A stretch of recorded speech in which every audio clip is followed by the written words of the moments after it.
सृष्टिस्थित्यप्यजेहा निहति त्रिषितमो बन्धमोक्षाश्च यस्मात् अस्य श्री ब्रह्मरुद्र प्रभृति सुरनरद्वीष शत्रुवात्मकस्य विष्णोर्व्यस्ताः समस्ताः सकलगुणनिधिः सर्वदोषोऽव्यपेतः पूर्णानन्दाव्ययो यो गुरुरपि परमश्चिन्तयेतं महान्तम् जन्माद्यस्य यतोऽन्वयादितरतश्चार्थेष्वभिज्ञस्वराट् तेने ब्रह्महृदाय आदिकवये मुह्यन्ति यं सूरयः तेजो वारिमृदां यथा विनिमयो यत्र त्रिसर्गो मृषा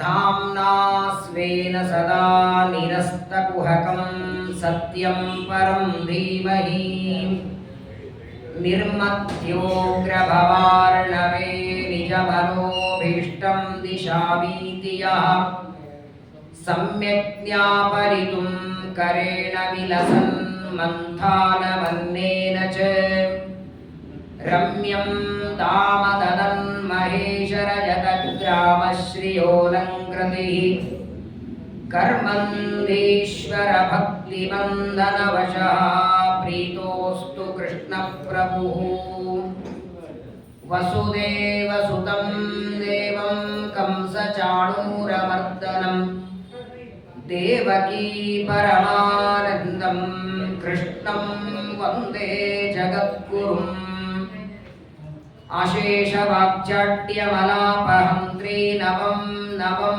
स्पष्टसुवाक्प्रदायिनि ममेह जिह्वाग्रसुरङ्गनर्तकी भव प्रसन्ना वदने च मे श्रीः धर्मविज्ञानवैराग्यपरमैश्वर्यशालिनः श्रीमदानन्दतीर्थभगवत्पादान् वन्दे निरन्तरम् नमोऽस्तु तात्विका देवाः विष्णुभक्तिपरायणाः धर्ममार्गे प्रेरयन्तु भवन्तः सर्वदेव हि यस्वानुभावमखिलश्रुतिसारमेकम् अध्यात्मदीपमतितितिर्षतां तमोन्दम् संसारिणां करुणयाः पुराणगुह्यं तं व्याससूनुमुपयामि गुरुं मुनीनाम्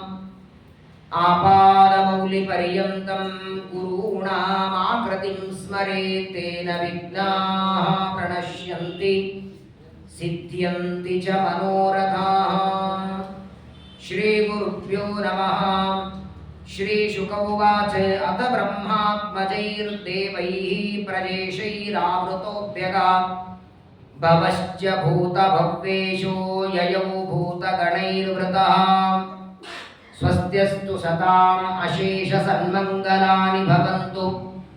श्लोकैकश्रवणपठनमात्रेण कथा वक्तुश्च श्रोतॄणाम् निखिलकलिकतकल्मषापनूतनपटुतरे मोक्षाद्यखिलपुरुषार्थसाधनीभूते श्रीमद्भागवते महापुराणे एकादशस्कन्धे यत्किञ्चित् पूर्वोक्तप्रमेयानुवादः।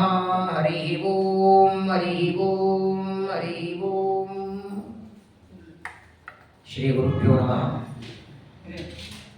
धरणीमण्डले ख्यातं धैर्यादिगुणबृंहितं ಧಿಕ್ಕೃತಾಶೇಷವಾದೀನಂ ಧೀರಸಿಂಹ ಭಜೆ ಅಂತ ರಾಘವೇಂದ್ರ ಸ್ವಾಮಿಗಳ ಮಠದ ಪರಂಪರೆಯಲ್ಲಿ ಬರುವ ಧೀರೇಂದ್ರ ತೀರ್ಥರ ಆರಾಧನೆ ಮತ್ತು ಹೊಸ ರೀತಿ ಬಹಳ ತಪಸ್ವಿಗಳು ಸಮಗ್ರವಾದ ಭೂಮಂಡಲವನ್ನು ಸಂಚಾರ ಮಾಡಿ ಆಚಾರ್ಯರ ಸಿದ್ಧಾಂತವನ್ನು ಸ್ಥಾಪನೆ ಮಾಡಿದಂತಹ ತಪಸ್ವಿಗಳು.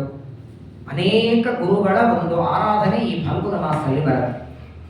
ಸತ್ಯಬೋಧರ ಆರಾಧನೆ, ಸತ್ಯ ಸುಧೀಂದ್ರ ತೀರ್ಥರ ಆರಾಧನೆ, ವ್ಯಾಸರಾಜರು, ವಾದಿರಾಜರು, ಸತ್ಯ ಸಂತೋಷ ತೀರ್ಥರು, ಅನೇಕ ಗುರುಗಳ ಆರಾಧನೆ, ಪರಮ ಪವಿತ್ರವಾದ ಪರ್ವಕಾಲ.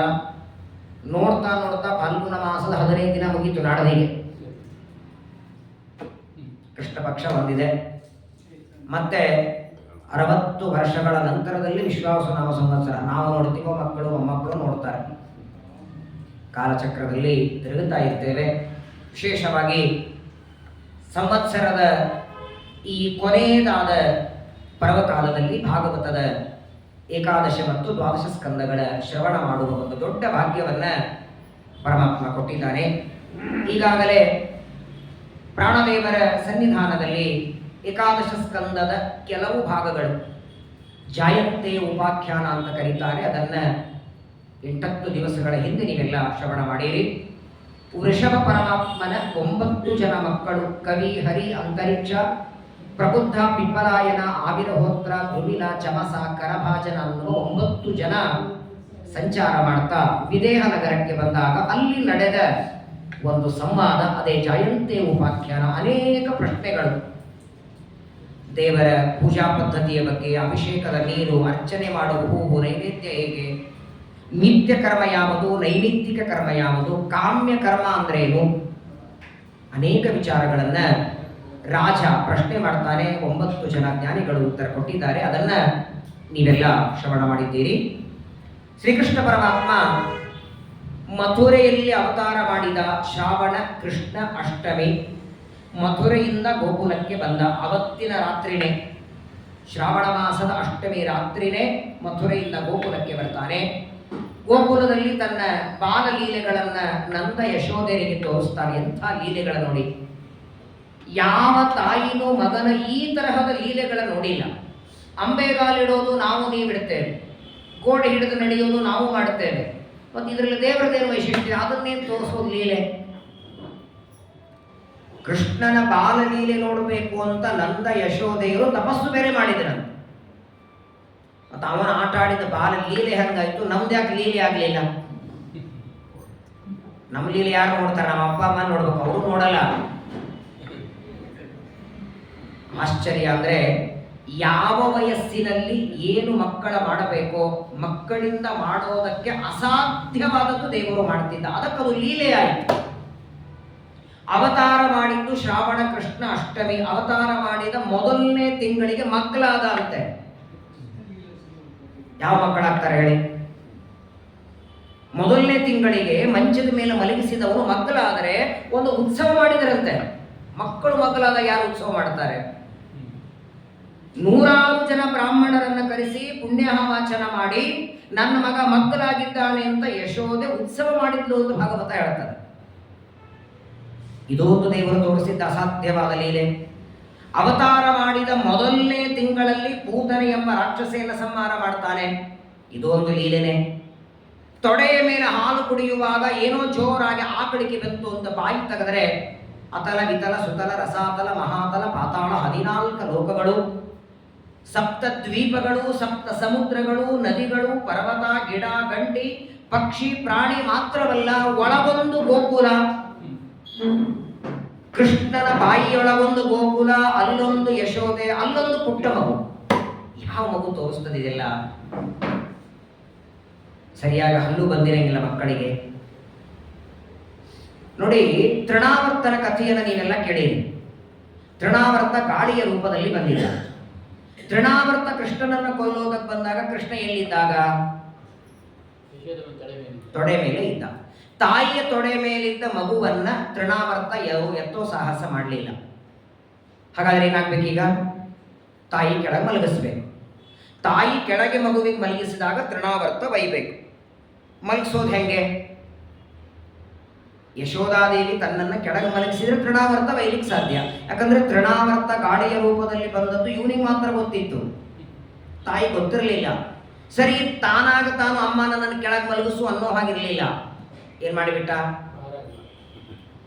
ಶ್ರೀಮದಾಚಾರ್ಯರ ಕಥೆಯಲ್ಲಿ ಬರ್ತದೆ, ಯಾವಾಗ ಬೇಕು ಆಗ ಭಾರ ಆಗೋದು, ಯಾವಾಗ ಬೇಕಾಗ ಹಗುರಾಗೋದು, ಯಾವಾಗ ಬೇಕಾವಾಗ ಸಣ್ಣ ರೂಪ. ಇದೆಲ್ಲ ಅಣಿಮ, ಗರಿಮ, ಮಹಿಮ, ಲಗಿಮ. ಇದು ಏಕಾಸ್ಕಂದ ಹೇಳ್ತದೆ. ಆಚಾರ್ಯರು ಒಬ್ಬ ವಟುವಿನ ಮೇಲೆ 8 ವರ್ಷದ ಬ್ರಹ್ಮಚಾರಿಯ ಹೆಗಲ ಮೇಲೆ ತಾವು ಕೂತ್ಕೊಂಡು ದೇವಸ್ಥಾನಕ್ಕೆ ಪ್ರದಕ್ಷಿಣೆ ಹಾಕಿದ್ರು ಅಂತ ಸುಮಧ್ವಜ ಹೇಳ್ತಾರೆ. ದೇವತೆಗಳಿಗೆ ಈ ಸಾಮರ್ಥ್ಯ ಇರಬೇಕಾದ್ರೆ ಇಲ್ಲಿ ಏನು ಹೇಳಬೇಕಾಗಿದೆ ನನಗಂದ್ರೆ, ಭಾರ ಆದ ಅಂತ ನೀವು ಬಂದ್ರಿ, ಎಷ್ಟು ಭಾರ ಆದಂದ್ರೆ ಭಾಗವತ ಹೇಳ್ತದೆ, ತೊಡೆಯ ಮೇಲೆ ಮಲಗಿಸಿಕೊಳ್ಳುವಾಗ ಕೃಷ್ಣ ಭಾರ ಇರಲಿಲ್ಲ, ತೃಣಾವರ್ತ ಬಂದಾಕ್ಷಣ ಪರ್ವತದಷ್ಟು ಭಾರ ಆಗಿಬಿಟ್ಟ ಅಂತ ಏಕಕಾಲಕ್ಕೆ. ಇದೇ ಮಗನೋ ಪರ್ವತನೋ ಅಂತ ಹೇಳಿ ಕೆಳಗೆ ಮಲಗಿಸಿ. ಈ ಪ್ರಶ್ನೆ ಏನ್ ಬರ್ತದಂದ್ರೆ, ಪರ್ವತದಷ್ಟೇ ಭಾರ ಇದ್ದ ಅಂದ್ರೆ ತೃಣಾವರ್ತ ಮೇಲೆ ಒಯ್ದ ಹೇಗೆ? ತೃಣಾವರ್ತ ಒಯ್ದದಂತೂ ಮೇಲೆ ತಾನೆ, ಕೆಳಗಂತೂ ಸಂಹಾರ ಮಾಡಿದ್ದಲ್ಲ, ಮೇಲೆ ಒಯ್ತಾನೆ. ಶ್ರೀಮದಾಚಾರ್ಯರಂತಾರೆ ಇದೇ ಭಗವಂತನ ಲೀಲೆ. ಯಾಕೆ ಅಂದ್ರೆ ಮಕ್ಕಳು ಮಾಡೋದನ್ನೆಲ್ಲ ಲೀಲೆ ಅಲ್ಲಿ ಬರಲ್ಲ. ಇವೊಂದು ಯಾಕೆ ಲೀಲೆ ಆಯಿತು, ಬಾಲ ಲೀಲೆ ಯಾಕಾಯಿತು ಅಂದ್ರೆ ನೋಡಿ, ತಾಯಿ ತನ್ನನ್ನ ತೊಡೆಯಿಂದ ಕೆಳಗೆ ಮಲಗಿಸೋದಕ್ಕೆ ಮಾತ್ರ ಭಾರ ಆದ, ಅಷ್ಟೇ ಪರ್ವತದಷ್ಟು ಭಾರವನ್ನ ಅದನ್ನೇ ಕಂಟಿನ್ಯೂ ಮಾಡಿದ್ದ ಅಂದ್ರೆ ತೃಣಾವರ್ತ ಒಯ್ಲಿಕ್ಕೆ ಆಗ್ತಿರ್ಲಿಲ್ಲ. ಹಾಗಾದ್ರೆ ತೃಣಾವರ್ತ ಮೇಲೆ ಒಯ್ಯೋದಕ್ಕೆ ಹಗುರಾದ. ಸರಿ, ಹಗುರು ಎಲ್ಲಿವರೆಗಾದ? ಅವನು ಮೇಲೆ ಒಯ್ಯೋವರೆಗೆ ಮಾತ್ರ. ಮತ್ತೆ ಎಷ್ಟು ಎತ್ತರಕ್ಕೆ ತೃಣಾವಯಿತು ಒಯ್ತಾನೆ ಅಷ್ಟು ಎತ್ತರಕ್ಕೆ ಹೋಗೋವರೆಗೂ ಹಗುರಾದ. ಅಷ್ಟು ಎತ್ತರಕ್ಕೆ ಹೋದ ಮೇಲೆ ಅಲ್ಲಿ ಮತ್ತೆ ಭಾರಾದ. ಭಾರಾದದ್ದಕ್ಕೇನೆ ಇದೇ ಕಲ್ಲು ತಂದೆ ಮೇಲೆ ಅಂತಾನೆ ತೃಣಾವರ್ತ. ಎತ್ತಿ ಬಿಸಾಕೋಣ ಅಂದ್ರೆ ಇಲ್ಲ, ಆಗ ಅವನ ಕುತ್ತಿಗೆಯನ್ನು ಹಿಡಿದು ಅವನನ್ನ ಕೆಳಗೆ ದಬ್ಬಿರಿ. ಏನು ಅದ್ಭುತ ನೋಡಿ. ಒಂದು ಮಾತು ನೀವು ಮರಿಬೇಡಿ, ತೃಣಾವರ್ತ ಕೃಷ್ಣನನ್ನ ಎತ್ಕೊಂಡು ಎಷ್ಟು ಮೇಲೆ ಹೋಗಿದ್ದ. ಶುಕಾಚಾರ್ಯರಂತಾರೆ, ಈ ಜೋರಾಗಿ ಗಾಳಿ ಬೀಸಿದಾಗ ಧೂಳಿನ ಕಣಗಳ ಮೇಲೆ ಹೋಗುತ್ತೆ ನೋಡಿ, ಕಾಣುತ್ತಾ ನಿಮಗೆ? ಸುಂಟ್ರ ಗಾಳಿ ಬಂದಾಗ ಅವನ ಹೆಸರು ಆಕ್ಚುಲಿ ಸುಂಟ್ರ ಗಾಳಿ ರೂಪದಲ್ಲಿ ಬಂದದ್ದಮ್ಮ. ಅಷ್ಟು ಎತ್ತರಕ್ಕೆ ಕೃಷ್ಣನನ್ನ ಒಯ್ದಿದ್ದ. ಅಲ್ಲಿಂದ ಇಬ್ಬರು ತಾನೇ ಕೆಳಗೆ ಬಂದದ್ದು. ತೃಣಾವರ್ತ ಬಂಡೆ ಮೇಲೆ ಬಿದ್ದು ಹಲ್ಲು ಮುರಿತು, ಕಾಲು ಮುರಿತು, ತಲೆ ಮುರಿತು ಅಂತ ಅವನು ಅಷ್ಟು ಮೇಲಿಂದ ಬಿದ್ದಿದ್ದಲ್ಲ ಕೃಷ್ಣ. ಅವನು ಯಾಕೆ ಏನಾಗ್ಲಿಲ್ಲ? ಮಾಳಿಗೆ ಮೇಲೆ ಹೋಗೋಣ, ಇಬ್ರು ಜಿಗಿಯೋಣ, ಇಬ್ರಿಗೂ ಬಿಡಿತು, ನಿಮ್ಮ ಮಾತ್ರ ಬಿಡಿತದ ಅಲ್ವಾ? ತೃಣಾವರ್ತ ಪರವಾಗಿಲ್ಲ, ತೃಣಾವರ್ತನ ಮೈ ಮೇಲೆ ಬಿದ್ದಿದ್ದ ಅಂದ್ರೂ ಪರವಾಗಿಲ್ಲ, ಇಲ್ಲ ಅಂತಿಲ್ಲ. ತೃಣಾವರ್ತನ ಶರೀರದಲ್ಲಿ ಬಿದ್ದರೂ ಕೂಡ ಅಷ್ಟು ಭಾರದಿಂದ ಪರವಾಗಿಲ್ಲ. ಕಲ್ಲಿನ ಮೇಲೆ ಬಿದ್ದಾಗ ಎಷ್ಟು ಪೆಟ್ಟಾಗಬೇಕು ಅಷ್ಟಾಗದಿದ್ರು ಬೇಡ, ನಾವಿಲ್ಲ ಅಂತಿಲ್ಲ. ಮೈ ಮೇಲೆ ಬಿದ್ದಾಗ ಅದು ಭಾರದಿಂದ ಬಿದ್ದದಕ್ಕೆ ಏನಾರು ಆಗ್ಬೇಕಾಗಿತ್ತಲ್ಲ. ಕೆಲಸ ಮಾಡಿ, ಕೆಳಗಡೆ ಒಬ್ರು ನಿಂತ್ಕೊಳ್ಳಿ, ಒಬ್ರು ಮ್ಯಾಲಿಂದ ಹಾಕ್ತೀವಿ, ಕ್ಯಾಚ್ ಹಿಡೀರಿ, ಕೆಳಗೆ ಬಿಡೋದು ಬೇಡ. ಅಷ್ಟು ಎತ್ತರದಿಂದ ಮೊದಲು ತಲೆ ತಿರುಗುತ್ತದೆ. ವಯಸ್ಸೇನು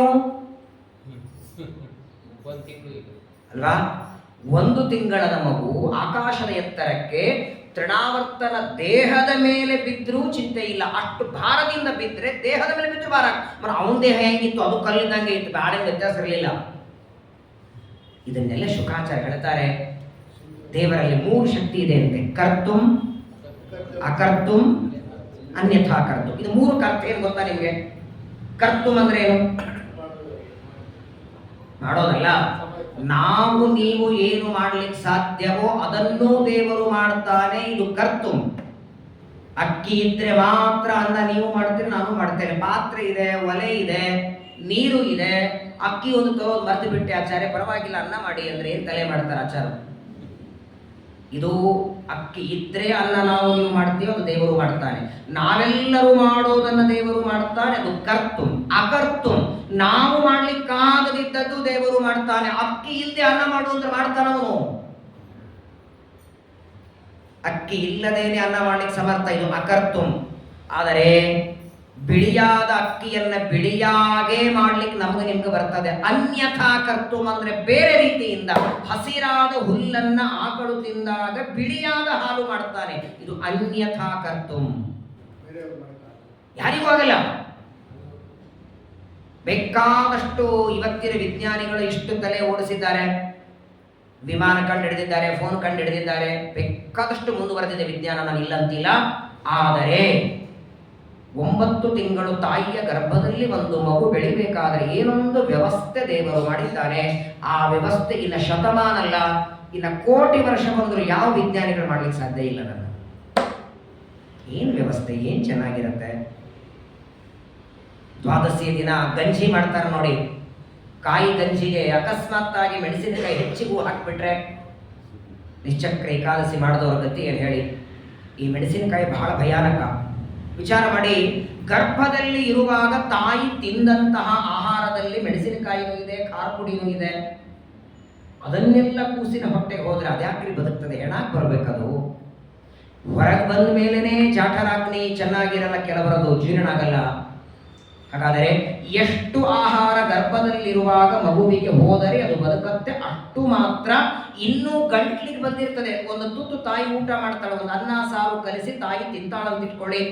ಆ ಅನ್ನ ಸಾರು ಕಲಿಸಿದ್ರೆ ಸಾರು ಮಾತ್ರ ಬೇರೆ ಮಾಡ್ತಾನೆ, ಅಗಳವನ್ನ ಮಾತ್ರ ಒಂದು ಅಗಳು ಅನ್ನವನ್ನ ಚೆನ್ನಾಗಿ ಚೆನ್ನಾಗಿ ಕಿವುಚಿ ಕಿವುಚಿ ಕಿವುಚಿ ಕಂಠದಿಂದ ಕೂಸಿನ ನಾಭಿಗೆ ಒಳಗೊಂದು ಪೈಪ್ ಇಟ್ಟಿದ್ದಾರೆ.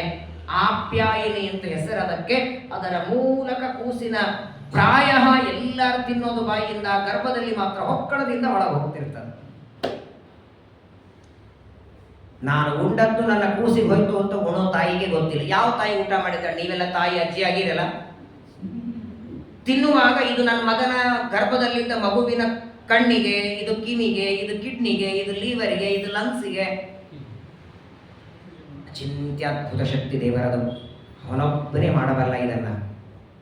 ನಮ್ಮ ಆಚಾರ ಒಂದು ಮಾತು ಹೇಳ್ತಿದ್ರು, ಒಂದು ನಾಯಿ 8 ಮರಿಗಳಿಗೆ ಜನ್ಮ ಕೊಡುತ್ತೆ ಅಟ್ ಎ ಟೈಮ್. ಅದೇ ಒಂದು ದೇವರ ಶಕ್ತಿ ನೋಡಿ. ಪ್ರಾಯ ಗರ್ಭದಲ್ಲಿ ಅಕಸ್ಮಾತ್ ಆಗಿ ಟ್ವಿನ್ಸ್ ಇದ್ರೆ, ಅವಳಿ ಜವಳಿ ಮಕ್ಕಳಿದ್ರೆ 3ನೇ ತಿಂಗಳಿಂದಲೇ ರೆಸ್ಟ್ ಹೇಳ್ತಾರೆ ಡಾಕ್ಟರ್ಗಳು. ಬಹಳ ಭಾರ ಎತ್ತಬೇಡಿ ಹಾಗೆ ಹೀಗೆ ಅಂತ. 8 ಮಕ್ಕಳು ನಾಯಿಯಲ್ಲಿ ಇರ್ತದೆ, ಅದಕ್ಕೆ ಯಾರು ರೆಸ್ಟ್ ಮಾಡ್ತಾರೆ? ಓಡಾಡಲ್ವಾ ಅದು? ಡೆಲಿವರಿ ಆಗುವವರೆಗೆ ಓಡಾಡ್ತದೆ. 8 ಮರಿಗಳಿಗೆ ನಾಯಿ ಜನ್ಮ ಕೊಡ್ತದೆ. 8 ಮರಿಗಳಿಗೂ ತಾಯಿನೇ ಹಾಲು ಕುಡಿಸ್ಬೇಕು ನಾಯಿ ಒಂದೇ. ಆದರೆ ಆ 8 ಮರಿಗಳ ಜಾಠರಾಗ್ನಿ ಮಾತ್ರ ಬೇರೆ ಬೇರೆ ಇರ್ತದೆ. ಯಾಕಂದ್ರೆ 8 ಮರಿಗಳಿಗೆ ತಾಯಿ ಒಂದೇ, ಅದ್ರ ಕರ್ಮ 8 ಮರಿಗಳದ್ದು ಬೇರೆ ತಾನೆ. ಒಂದು ನಾಯಿ ಮರಿಗೆ ಜಾಠರಾಗ್ನಿ ಬಹಳ ಸಣ್ಣದು, ಅದಕ್ಕೆ ಸ್ವಲ್ಪ ಗಟ್ಟಿಯಾದ ಹಾಲು ಕುಡಿದ್ರೆ ಜೀರ್ಣ ಆಗಲ್ಲ ಅದಕ್ಕೆ. ಇನ್ನೊಂದು ನಾಯಿ ಮರಿಗೆ ಗಟ್ಟಿ ಹಾಲು ಕುಡಿದ್ರೆ ಹೊಟ್ಟೆ ತುಂಬುತ್ತೆ, ನೀರಾಗಿ ಬರಲ್ಲ. ಇನ್ನೊಂದಕ್ಕೆ ನೀರು ಬೇಕು, ಮತ್ತೊಂದಕ್ಕೆ ಮೀಡಿಯಂ ಬೇಕು. 8 ಮರಿಗಳಿಗೆ 8 ತರ ಹಾಲು ಬೇಕು. ರೆಡಿ ಮಾಡೋ ಫ್ಯಾಕ್ಚರ್ ಮೆಷಿನು ತಾಯಿಯ ಹೊಟ್ಟೆ. ಪರವಾಗಿಲ್ಲ, ಈ ಮಗುವಿಗೆ 6 ಗಂಟೆಗೆ, ಇದು 6 ಕಾಲಿಗೆ, ಇದು 6ವರೆಗೆ ಹಿಂಗೆ ಕುಡಿಸುತ್ತಾ ಅದು. ಏಕಕಾಲದಲ್ಲಿ 8 ಮರಿಗಳು ಕುಡಿತಿರ್ತವೆ. ಯಾವ ಮರಿಯ ಜಾಠರಾಗ್ನಿಗೆ ಯಾವ ಹಾಲು ಹೋದ್ರೆ ಜೀರ್ಣ ಆಗುತ್ತೆ ಅದನ್ನು ಒಳಗಿದ್ದು ದೇವರು ಸಪ್ಲೈ ಮಾಡ್ತಿರ್ತಾರೆ. ಏನು ಅದ್ಭುತ ಸಾಮರ್ಥ್ಯ ದೇವರದು. ನಮ್ಮ ಮನೆಗೆ ಒಂದು 4 ಜನ ಬಂದ್ರೆ ಏನ್ ತಗೋತೀರಾ? ಒಬ್ರು ಅಂತಾರೆ ಪಾನಕ, ಒಬ್ರು ಕಾಫಿ, ಇನ್ನೊಬ್ರು ಟೀ. ಅಲ್ಲಿ ಏನು ಒಂದು ಹೇಳ್ರಿ, 4 ಹೆಂಗ್ ಮಾಡೋಣ ನಾವು? ನಿಮ್ಮೇಣ ಪಾನಕ ಮಾಡ್ತೀವಿ, 4 ಮಂದಿ ತಗೊಂಡ್ರಿ. ಇದೇ ವ್ಯವಸ್ಥೆ ದೇವರು ಅಂದಿದ್ದ. ಅಂದ್ರೆ ಎಲ್ಲ ಆಕಳಗಳಿಗೆ ಎಮ್ಮೆಗಳಿಗೆ ಹುಲ್ಲು ಮಾಡಿದ್ದೇನೆ, ಪರವಾಗಿಲ್ಲ ನೀವು ಅದನ್ನೇ ತಿನ್ನಿ. ನಿಮ್ ಸಲುವಾಗಿ ಪ್ರತ್ಯೇಕ ಆಹಾರ ಮಾಡ್ಲಿಕ್ಕೆ ನನಗಾಗಿಲ್ಲ ಅಂದ್ರೆ ಏನ್ರಿ ಮಾಡ್ತಿದ್ರಿ? ಚಾಂದೋಗ್ಯ ಉಪನಿಷತ್ತು ಹೇಳುತ್ತಲ್ಲ, 7 ತರಹದ ಅನ್ನ ಮಾಡಿದ್ದಾನೆ ದೇವರು. ಸಪ್ತಾನ್ನ ವಿದ್ಯಾ ಅಂತ ಬರ್ತದೆ. ನಮಗೆ ನಿಮಗೆ ಅನ್ನ ಬೇರೆ. ಅದೇ ಅನ್ನದಲ್ಲಿ ಇವಾಗ ಎಲೆಗೆ ಅನ್ನ ಹಾಕ್ತಾರೆ. ಆ ಅನ್ನದಲ್ಲಿ ಒಂದು ಸ್ವಲ್ಪ ಎಳ್ಳು ಹಾಕಿ, ತುಪ್ಪ ಹಾಕಿ, ಜೇನುತುಪ್ಪ ಹಾಕಿ ಆಗತ್ತ ತಿನ್ಲಿಕ್ಕೆ. ಅದೇ ಅನ್ನನೇ ಸಾರು ಹಾಕೊಂಡು ಮಾತ್ರ ನಾವು ತಿನ್ಬಹುದು. ಆದರೆ ಅದರಲ್ಲಿ ಎಳ್ಳು ಹಾಕಿ, ಅದು ಪಿತೃಗಳಿಗೆ ಅನ್ನ ಅಂತ ಕೊಟ್ಟ. ಅದು ಕೂಡ ಪಿಂಡದ ಆಕಾರದಲ್ಲಿ. ಎಂದಿಗೂ ನೋಡಿ ಊಟ ಮಾಡಬೇಕಾದ್ರೆ ಹಿಂಗೆ ಪಿಂಡ ಕಟ್ಟಿ ತಿನ್ನಬಾರದು. ನಾನು ಅನೇಕ ಸಲ ನೋಡಿದ್ದೀನಿ, ಕೆಲವು ಮಠಗಳಿಗೆ ಊಟಕ್ಕೆ ಹೋದಾಗ ಹುಳಿ ಹಾಕಿದರೆ ಅದನ್ನ ಚೆನ್ನಾಗಿ ಕಿವುಚ್ತಾರೆ ಪಾಪ. ಚೂಚಿ ಹಿಂಗೆಲ್ಲ ಪಿಂಡ ಮಾಡಿ ತಿಂತಾರೆ. ತಿನ್ನುವಾಗಲೂ ಹಾಕಿ ತಿನ್ನಬಾರದು, ಬಡಿಸ್ಬೇಕಾದ್ರೆ ಹೀಗೆ ಬಡಿಸಬಾರದಂತೆ. ಪಿತೃಗಳಿಗೆ ಮಾತ್ರ ಬಡಿಸೋದು. ಅದು ಎಷ್ಟು ವ್ಯವಸ್ಥೆ, ಏನು ವ್ಯವಸ್ಥೆ! ಇದನ್ನೆಲ್ಲ ನೋಡ್ತಿದ್ರೆ ಭಗವಂತನ ಲೀಲೆಗಳು ಅದ್ಭುತವಾದದ್ದು. ಪರಮಾತ್ಮ ನೋಡಿ, ಶ್ರೀರಾಮಚಂದ್ರ ಅವತಾರ ಮಾಡಿದ್ದು ಅಯೋಧ್ಯೆಯಲ್ಲಿ. ಅಯೋಧ್ಯೆಯಲ್ಲಿ ಅವತಾರ ಮಾಡಿ 5ನೇ ವರ್ಷಕ್ಕೆ ವಿಶ್ವಾಮಿತ್ರ ಬೆನ್ನತ್ತಿ ಹೋದ. 5ನೇ ವರ್ಷಕ್ಕೆ ಹೋದವನು ರೆಡಿಮೇಡ್ ಮದುವೆ ಮಾಡ್ಕೊಂಡೆ ಅಯೋಧ್ಯೆಗೆ ಬಂದ. ಆಮೇಲೆ ಎಲ್ಲ ಅಲ್ಲೇ ಆಯಿತು ಅಭ್ಯಾಸ ವಿಶ್ವಾಮಿತ್ರ ಹತ್ರ. ಅನಂತರದಲ್ಲಿ ನೇಪಾಳಕ್ಕೆ ಹೋದ, ಜನಕರಾಜನ ಹತ್ರ. ನೇಪಾಳ ಕನ್ಯಾ ಮಾಡ್ಕೊಂಡಪ್ಪ ಸೀತಾದೇವಿಯನ್ನ. ಮುಂದೆ ವನವಾಸಕ್ಕೆ ಹೋದ. ಆಮೇಲೆ ರಾಜ್ಯನು ಮತ್ತೆ ಅಯೋಧ್ಯೆಯಲ್ಲೇನೆ. ತಿರುಗಿ ತಿರುಗಿ ತಿರುಗಿ ತನ್ನ ಜನ್ಮಭೂಮಿನೂ ಅಯೋಧ್ಯ, ರಾಜ್ಯ ಆಳಿದ್ದು ಅಯೋಧ್ಯ. ಆದರೆ ಕೃಷ್ಣಾವತಾರದಲ್ಲಿ 5 ಊರು ಮಾಡ್ಕೊಂಡಿದ್ದಾನೆ. ಅವತಾರಕ್ಕೆ ಮಥುರ, ಬಾಲಲೀಲೆಗೆ ಗೋಕುಲ, ಆಕಳನ್ನ ಕಾಯೋದಕ್ಕೆ ವೃಂದಾವನ, ಮದುವೆ ಮಾಡಿಕೊಂಡು ಗಾರ್ಹಸ್ಥ ಜೀವನಕ್ಕೆ ದ್ವಾರಕ, ಸುಧಾಮ ಕೊಟ್ಟ ಅವಲಕ್ಕಿ ತಿನ್ನೋದಕ್ಕೆ ಭೇಟ ದ್ವಾರಕ. ಅದರ ಹೆಸರೇ ಭೇಟ ದ್ವಾರಕ. ಭೇಟಿಗೆ ಬಂದ ಇವತ್ತಿಗೂ ನೀವು ಭೇಟ ದ್ವಾರಕಕ್ಕೆ ಹೋದ್ರೆ ಸಮುದ್ರ ಮಧ್ಯದಲ್ಲಿ ಅವಲಕ್ಕಿ ಪ್ರಸಾದ ಕೊಡ್ತಾರೆ, ಅಲ್ಲಿಂದ ತಗೊಂಡ್ಬರ್ಬೇಕು. 5 ಊರುಗಳನ್ನು ಮಾಡಿಕೊಂಡು, ಆದರೆ ವಿಚಿತ್ರ ನೋಡಿ, 13,000 ವರ್ಷಗಳವರೆಗೆ ರಾಮ ಭೂಮಿ ಮೇಲಿದ್ದ. ಇವನು ಇದ್ದದ್ದೇ 1 ವರ್ಷ 6 ತಿಂಗಳು, 1 ವರ್ಷ 100 ವರ್ಷದ 6 ತಿಂಗಳು ಮಾತ್ರ ಕೃಷ್ಣ ಇದ್ದದ್ದು. 106 ವರ್ಷ. ಆದರೆ ಅಷ್ಟರಲ್ಲಿ ಕೆಲಸ ಎಷ್ಟು ಮಾಡದ? ನನಗೊಬ್ಬರು ಒಂದು ಪ್ರಶ್ನೆ ಕೇಳಿದರು ಒಂದು 2 ತಿಂಗಳ ಹಿಂದೆ, ಹೀಗೆ ಪ್ರವಚನದಲ್ಲಿ. ಪ್ರವಚನ ಮುಗಿದ ಮೇಲೆ ಪಾಪ ಅವರು ಕೇಳಿದ್ದೇನು ತಪ್ಪಲ್ಲ, ಶ್ರೀರಾಮಚಂದ್ರನಿಗೆ ಭಗವದ್ಗೀತೆ ಬರ್ತಿದ್ದೇನು ಅಂತ ಕೇಳಿದ್ರು. ಕೇಳಿದವರು ಹೆಣ್ಮಕ್ಳಿದ್ರು. ನಾನು ಬಹಳ ಯಾಕಮ್ಮ ಈ ಸಂದೇಹ ಬಂತು ಅಂತ ಕೇಳಿದೆ. ನಾನು ಬಿಡೋದು ಅವ್ರದ್ದೇನು ತಪ್ಪಲ್ಲ. ಇಲ್ಲ ಆಚಾರ್ಯ, ರಾಮಾಯಣ ಪ್ರವಚನ ಇಷ್ಟು ಸಲ ನಾವು ಕೇಳಿದ್ದೇವೆ, ಎಲ್ಲಿಯೂ ಕೂಡ ಕೃಷ್ಣ ಅರ್ಜುನನಿಗೆ ಉಪದೇಶ ಮಾಡಿದ ಅಂತ ಹೇಳುವಂತೆ ರಾಮ ಯಾರನ್ನು ಕೂಡಿಸ್ಕೊಂಡು ಪಾಠ ಹೇಳಿದ ಅಂತ ಎಲ್ಲೂ ಬಂದಿಲ್ಲ. ಎಲ್ಲಿಯೂ ಯಾರಿಗೆ ಪ್ರವಚನ ಮಾಡಿದ್ದು ಪಾಠ ಮಾಡಿದ್ದು ಬಂದಿಲ್ಲ. ಮತ್ತೆ ಸಂದೇಹ ಬಂದಿದೆ ನಮಗೆ. ಪಾಪ ಆ ಹೆಣ್ಮಗಳ ಮನಸ್ಸನ್ನು ನೋಡಿ ನಾನಂದೆ, ನೋಡಮ್ಮ, ಒಂದು ಮಾತು ನೀವು ಚೆನ್ನಾಗಿ ನೆನಪಿಟ್ಕೊಳ್ಳಿ, ಒಳ್ಳೆ ಪ್ರಶ್ನೆ ಮಾಡಿದ್ದೀರಿ. ನೋಡಿ, ನಾವು ನಾಳೆ ಏನು ಮಾಡ್ಬೇಕು? ನಾಳೆ ಸೋಮವಾರ, ನಾಡಿದ್ದು ಗ್ರಹಣ ಇದೆ. ನಾಡಿದ್ದು ಏನು ಮಾಡಬೇಕು ಅಂತ ಇವತ್ತೇ ಡಿಸೈಡ್ ಮಾಡಿರೋ ಇಲ್ಲ ಅಂತ ಇವತ್ತಾಗಿದೆ. ಅದು ನಾಡ್ದು ಹಾಗೆ ಆಗಲಿ. ಬೆಳಗ್ಗಿಂದ ಉಪವಾಸ ಅಂತ ಕೆಲವರು 3 ಗಂಟೆವರೆಗೆ ಹೆಂಗೋ ಪಂಚಾಂಗದಲ್ಲಿ ಕೊಟ್ಟಿದ್ದಾರೆ. ನಾವೇನಿದ್ರು ಪೇಷಂಟ್ಗಳು ಅಂತ ನಮ್ಮಷ್ಟ ಬರ್ಕೊಂಡ್ಬಿಡ್ತೀವಿ ನಾವು. ಗ್ರಹಣದ ಒಂದು ದಿವಸ ಪರವಾಗಿಲ್ಲ, ಮುಸ್ರಿಗೆ ತಿನ್ನಬಾರ್ದು, ಜ್ಯೂಸ್ ಗೀಸ್ ಕುಡಿಲಿಕ್ಕೆ ಬರ್ತದೆ, ಪರವಾಗಿಲ್ಲ. ನೋಡಿ, ನಾವು ನಾಳೆನೋ ನಾಡಿದ್ದು ಮಾಡಬೇಕಾದದ್ದು ಇವತ್ತು ಡಿಸೈಡ್ ಮಾಡ್ತೇವೆ. ದೇವರು ಯಾವ ಅವತಾರದಲ್ಲಿ ಏನು ಕೆಲಸ ಮಾಡಬೇಕು ಅಂತ ಯಾವಾಗ ಡಿಸೈಡ್ ಆಗುತ್ತೆ? ಕೃಷ್ಣಾವತಾರದಲ್ಲಿ 16,108 ಜನ ಮದುವೆ, ರಾಮಾವತಾರದಲ್ಲಿ ಸೀತಾ ಒಬ್ಬಳೆ, ಪದ್ಮಾವತಿಯನ್ನ ಕಲಿಯುಗದಲ್ಲಿ ಮದುವೆ. ಯಾವ ಸ್ತ್ರೀಯನ್ನ ಯಾವ ಯುಗದಲ್ಲಿ ಮದುವೆ, ಎಷ್ಟು ಜನ ಸ್ತ್ರೀಯರನ್ನ ಯಾವ ಯುಗದಲ್ಲಿ ಮದುವೆ, ಯಾವ ಯುಗದಲ್ಲಿ ಏನು ಅವತಾರ ಮಾಡಿ ಏನು ಕಾರ್ಯ ಮಾಡೋದು ನಿನ್ನೆ ಮೊನ್ನೆ ಅಲ್ಲ, 1 ವರ್ಷ ಹಿಂದೆ ಅಲ್ಲ, 1 ಯುಗ ಹಿಂದೆ ಅಲ್ಲ, ಅನಂತ ಯುಗಗಳ ಹಿಂದಿದು ಡಿಸೈಡ್ ಆಗಿರ್ತದಂತೆ. ಕೃಷ್ಣಾವತಾರದಲ್ಲಿ 16,108 ಜನರ ವಿವಾಹ ಆದ ಮೇಲೆ ಒಂದು ದಿನ ಯಶೋದೆ ಕೇಳ್ತಾಳೆ ಕೃಷ್ಣನಿಗೆ, ಅಲ್ಲ, ನನ್ನ ತಾಯಿ ಅಂತ ಬಾಲಲೀಲೆ ಎಲ್ಲ ತೋರಿಸಿದೆ, ಅಂಬೆಗಾಲಿಡೋದು ತೋರಿಸಿದೆ, ಬಾಯಿಯೊಳಗೆ ಬ್ರಹ್ಮಾಂಡ ತೋರಿಸಿದೆ, ಎಲ್ಲ ತೋರಿಸಿದೆ, ಮದುವೆ ತೋರಿಸ್ಲಿಲ್ಲಲ್ಲ. ಯಾವ ತಾಯಿನೂ ಮಗನ ಮದುವೆ ಮಾಡಬೇಕು ಅಂತ ಹಂಬಲಿಸ್ತಿರ್ತಾಳೆ. 16,108 ಜನರ ವಿವಾಹ ಮಾಡಿಕೊಂಡು ಒಂದು ಮದುವೆ ನನ್ನನ್ನು ಕರೀಲಿಲ್ಲ ನೀನು, ಯಾಕೆ ನನಗೆ ಮದುವೆ ತೋರಿಸ್ಬೇಕು ಅಂತ ಅನಿಸ್ಲಿಲ್ವಾ ಅಂದ್ರೆ, ಕೃಷ್ಣ ಅಂತಾನೆ, ನೀನು ಮದುವೆ ತೋರಿಸು ಅಂತ ಕೇಳಲಿಲ್ಲ, ನಾನು ಕೊಡ್ಲಿಲ್ಲ ಅಂದ. ನೀನು ವರ ಬೇಡಿದ್ದೇನು? ಬಾಲಲೀಲೆ. ಮದುವೆ ಬಾಲಲೀಲೆನ? ನೀನು ಬೇಡುವಾಗಲೇನೆ ಬಾಲಲೀಲೆ ಜೊತೆಗೆ ಕಲ್ಯಾಣ ಮಹೋತ್ಸವನು ಬೇಡಲಿಲ್ಲ ನೀನು. ನೋಡಿ ಎಷ್ಟು ಕೊಡ್ತಾನಂದ್ರೆ, ಎಷ್ಟು ಬೇಡ್ತೀವಿ ಹೊಟ್ಟೆ. ದೇವರು ಮಗನಾಗಲಿ ಅಂತ ದೇವಕ್ಕೆ ಬೇಡಿಕೊಂಡು ಗರ್ಭದಿಂದ ಬಂದ. ನೀನು ಯಾರು ಅಂತ ಹಿಂದಿನ ಜನ್ಮದ ನೆನಪು ಮಾಡ್ದ, ಹೊರಟೇ ಬಿಟ್ಟ ಅಲ್ಲಿಂದ. ಒಂದು ಕ್ಷಣ ಇರಲಿಲ್ಲ ದೇವಕಿ ಹತ್ರ. ಅದಕ್ಕೆ ನಮ್ಮ ಬ್ರಹ್ಮದೇವರು ಚಿತಂತೆ ಸ್ತೋತ್ರದಲ್ಲಿ ಒಂದು ಮಾತಾಡ್ತಾರೆ, ನೀವು ದೇವರ ಮುಂದೆ ನಿಂತಾಗ ಎಲ್ಲೇ ಹೋಗಿ, ತಿರುಪತಿಗೆ ಹೋಗಿ, ಶ್ರೀರಂಗಕ್ಕೆ ಹೋಗಿ, ಏನಾದರೂ ದೇವರ ಹತ್ರ ಬೇಡ್ಕೊಳ್ಳುವಾಗ ತುಂಬ ಎಚ್ಚರದಿಂದ, ಯಾಕಂದ್ರೆ ನಾವೆಷ್ಟು ಬೇಡ್ತೀವೋ ಅಷ್ಟು ಮಾತ್ರ ತಥಾಸ್ತು ಅಂತಾನೆ ದೇವರು. ಬ್ರಹ್ಮದೇವರಂತಾರೆ, ಯದ್ಹಿತಂ ಮಮ ದೇವೇಶ ತದಾ ಜ್ಞಾಪಯ ಮಾಧವ. ನನಗೇನು ಬೇಡಬೇಕು ಅಂತ ನನಗೆ ಗೊತ್ತಿಲ್ಲ. ಮೊದಲನೇದು ಏನು ಕೊಟ್ಟರೆ ನನಗೆ ಒಳ್ಳೇದಾಗತ್ತೆ, ಏನು ಬೇಡಿದ್ರೆ ಒಳ್ಳೇದಾಗತ್ತೆ ಅಂತ ತಿಳಿಯದೇ ಇರುವ ಅಜ್ಞಾನಿ. ಆದರೆ ನೀನು ಮಾತ್ರ ನನ್ನ ಹಿಂದಿನ ಮುಂದಿನ ಅನಂತ ಜನ್ಮಗಳ ಜ್ಞಾನ ಇದೆ. ಯಾವುದು ಕೊಟ್ಟಾಗ ನನಗೆ ಒಳ್ಳೇದಾಗತ್ತೆ ಅಂತ ನಿನಗೆ ತಿಳಿಯತ್ತೋ ತಿಳಿದು ನೀನೇ ಕೊಡು, ಬೇಡುವ ಬುದ್ಧಿ ಕೊಡಬೇಡ. ಯದ್ಹಿತಂ ಮಮ ದೇವೇಶ್. ಒಂದು 10 ಲಕ್ಷ ರೂಪಾಯಿ ಬೇಕು ಅಂತ ನೀವು ಬೇಡಿದ್ರೆ ಅಂತ ಇಟ್ಕೊಳ್ಳಿ, ಸುಮ್ಮನೆ ಹೇಳ್ತೇನೆ.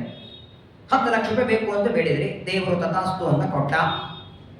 ಹಿಂದಿನಿಂದ ಯಾವನು ಬಂದು ನಿಮ್ಮ ಹತ್ರ 10 ಲಕ್ಷ ಇದೆ ಅಂತ ಚಾಕು ಹಾಕಿದ. ಏನು ಸ್ವಾಮಿ ಚಾಕು ಹಾಕಿದ ಅಂದ್ರೆ, ದೇವರು ಅಂದ ಚಾಕು ಹಾಕಬಾರ್ದು ಅಂತ ನೀವು ಬೇಡಿಲ್ಲಲ್ಲ. ನೀನ್ ಬೇಡಿದ್ದೇನು? ಆ 10 ಲಕ್ಷ ರೂಪಾಯಿ ನನ್ನ ಹತ್ರ ಉಳಿಲಿ, ಹಿಂದೆ ಯಾವ ಚಾಕು ಹಾಕಬಾರ್ದು ನೀ ಬೇಡಿದ್ಯಾ?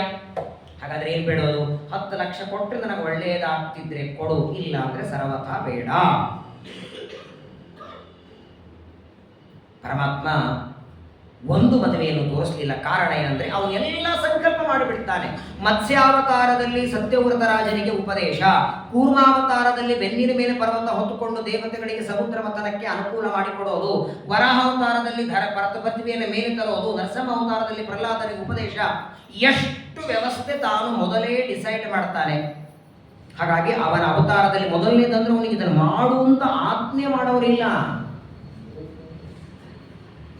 ಇವತ್ತು ನೀವು ಎಷ್ಟೊತ್ತಿಗೆ ಬರಬೇಕು, ಇದನ್ನು ಮಾಡಬೇಕು ಅಂತ ಒಬ್ಬರಿಗೆ ಹೇಳೋ ಹಾಗೆ ಇದನ್ನು ಮಾಡುವಂತ ಆಜ್ಞೆ ಮಾಡೋರಿಲ್ಲ. ಸರಿ, ಆಜ್ಞೆ ಬೇಡ, ಇದನ್ನು ಯಾಕೆ ಮಾಡಿದ್ರೆ ಪ್ರಶ್ನೆ ಕೇಳೋರು ಯಾರಿಲ್ಲ. ಸತ್ಯ ಸಂಕಲ್ಪ ಪರಮಾತ್ಮನದು.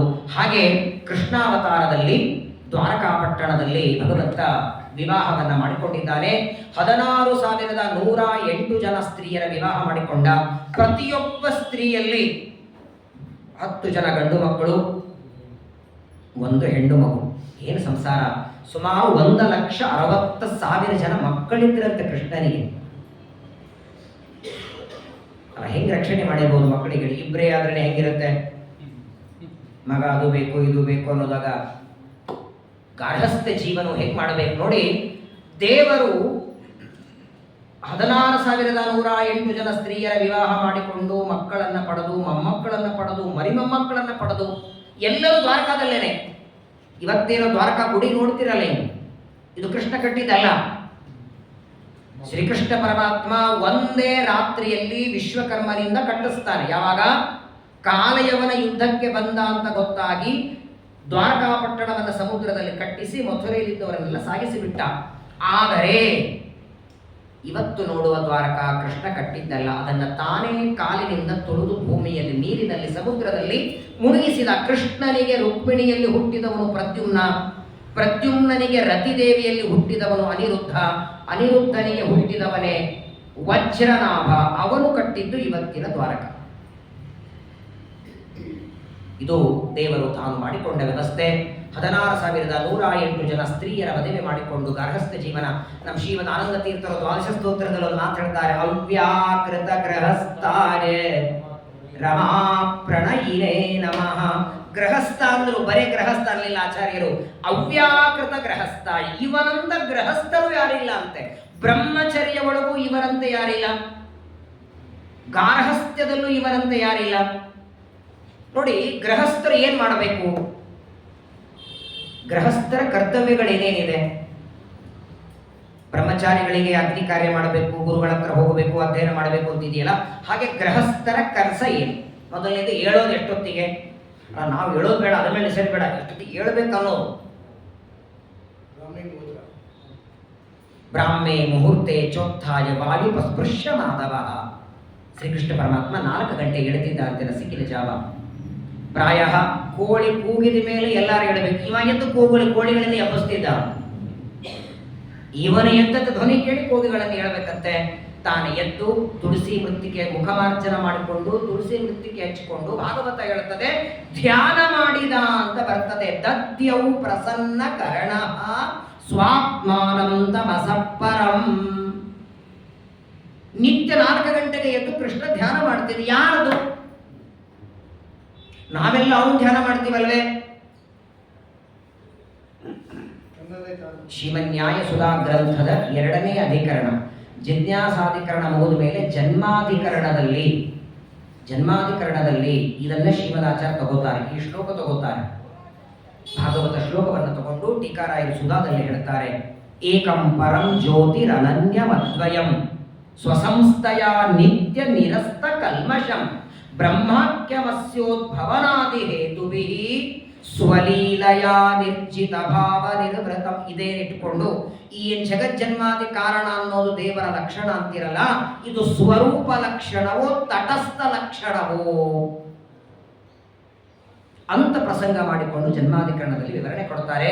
ನೋಡಿ, ಪ್ರಾತಃ ಕಾಲ ಎದ್ದು ಧ್ಯಾನವನ್ನು ಮಾಡಿ ತುಳಸಿ ಮೃತ್ತಿಗೆ ಹಚ್ಚಿಕೊಂಡು ಮಕ್ಕಳಿಗೆಲ್ಲ ಪಾಠವನ್ನು ಹೇಳಿ ಅನಂತರದಲ್ಲಿ ಸ್ನಾನ ಮಾಡಿ ತನ್ನ ನಿತ್ಯದ ಅನೇಕ ಮಾಡ್ತಿದ್ದ. ಮನೆಗೆ ಬಂದ ಅತಿಥಿಗಳ ಸತ್ಕಾರ, ಪಂಚಯಜ್ಞಗಳು ಗೃಹಸ್ಥರಿಗೆ ಹೇಳ್ತಾರೆ. ಬ್ರಹ್ಮಯಜ್ಞ, ಭೂತಯಜ್ಞ, ಋಷಿಯಜ್ಞ, ಮನುಷ್ಯಯಜ್ಞ, ಪಿತೃಯಜ್ಞ, ಪಂಚಯಜ್ಞಗಳನ್ನು ಕೃಷ್ಣ ಮಾಡ್ತಿದ್ದ. ಹೀಗೆ ದ್ವಾರಕಾಪಟ್ಟಣದಲ್ಲಿ ಶ್ರೀಕೃಷ್ಣ ಇರುವಾಗ ಒಂದು ದಿನ ಸತ್ಯಲೋಕದಿಂದ ಬ್ರಹ್ಮದೇವರು ಬಂದರು. ಹಾಗೆಲ್ಲ ಬ್ರಹ್ಮದೇವರು ಬರ್ತಿದ್ರು. ನೋಡಿ, ಬ್ರಹ್ಮದೇವರಿಗೆ ಅವತಾರ ಇಲ್ಲ. ವಾಯುದೇವರು ಅವತಾರ ಮಾಡಿ ಬಂದಿದ್ದಾರೆ ಹನುಮ ಭೀಮ ಮಧ್ವರಾಗಿ. ಇಂದ್ರದೇವರು ಅವತಾರ ಮಾಡಿ ಬಂದಿದ್ದಾರೆ. ರುದ್ರದೇವರ ಅವತಾರ ಇದೆ, ಶೇಷದೇವರಿಗೆ ಗರುಡ ದೇವರದಿಲ್ಲ. ಬ್ರಹ್ಮದೇವರಿಗೆ ಗರುಡ ದೇವರಿಗೆ ದೇವರ ಆಜ್ಞೆ ಮಾಡಿಲ್ಲ. ಅವರು ಬರೋದಾದ್ರೆ ಮೂಲ ರೂಪದಿಂದ ಬರಬೇಕು, ಅವತಾರ ಮಾಡಿ ಇಲ್ಲ.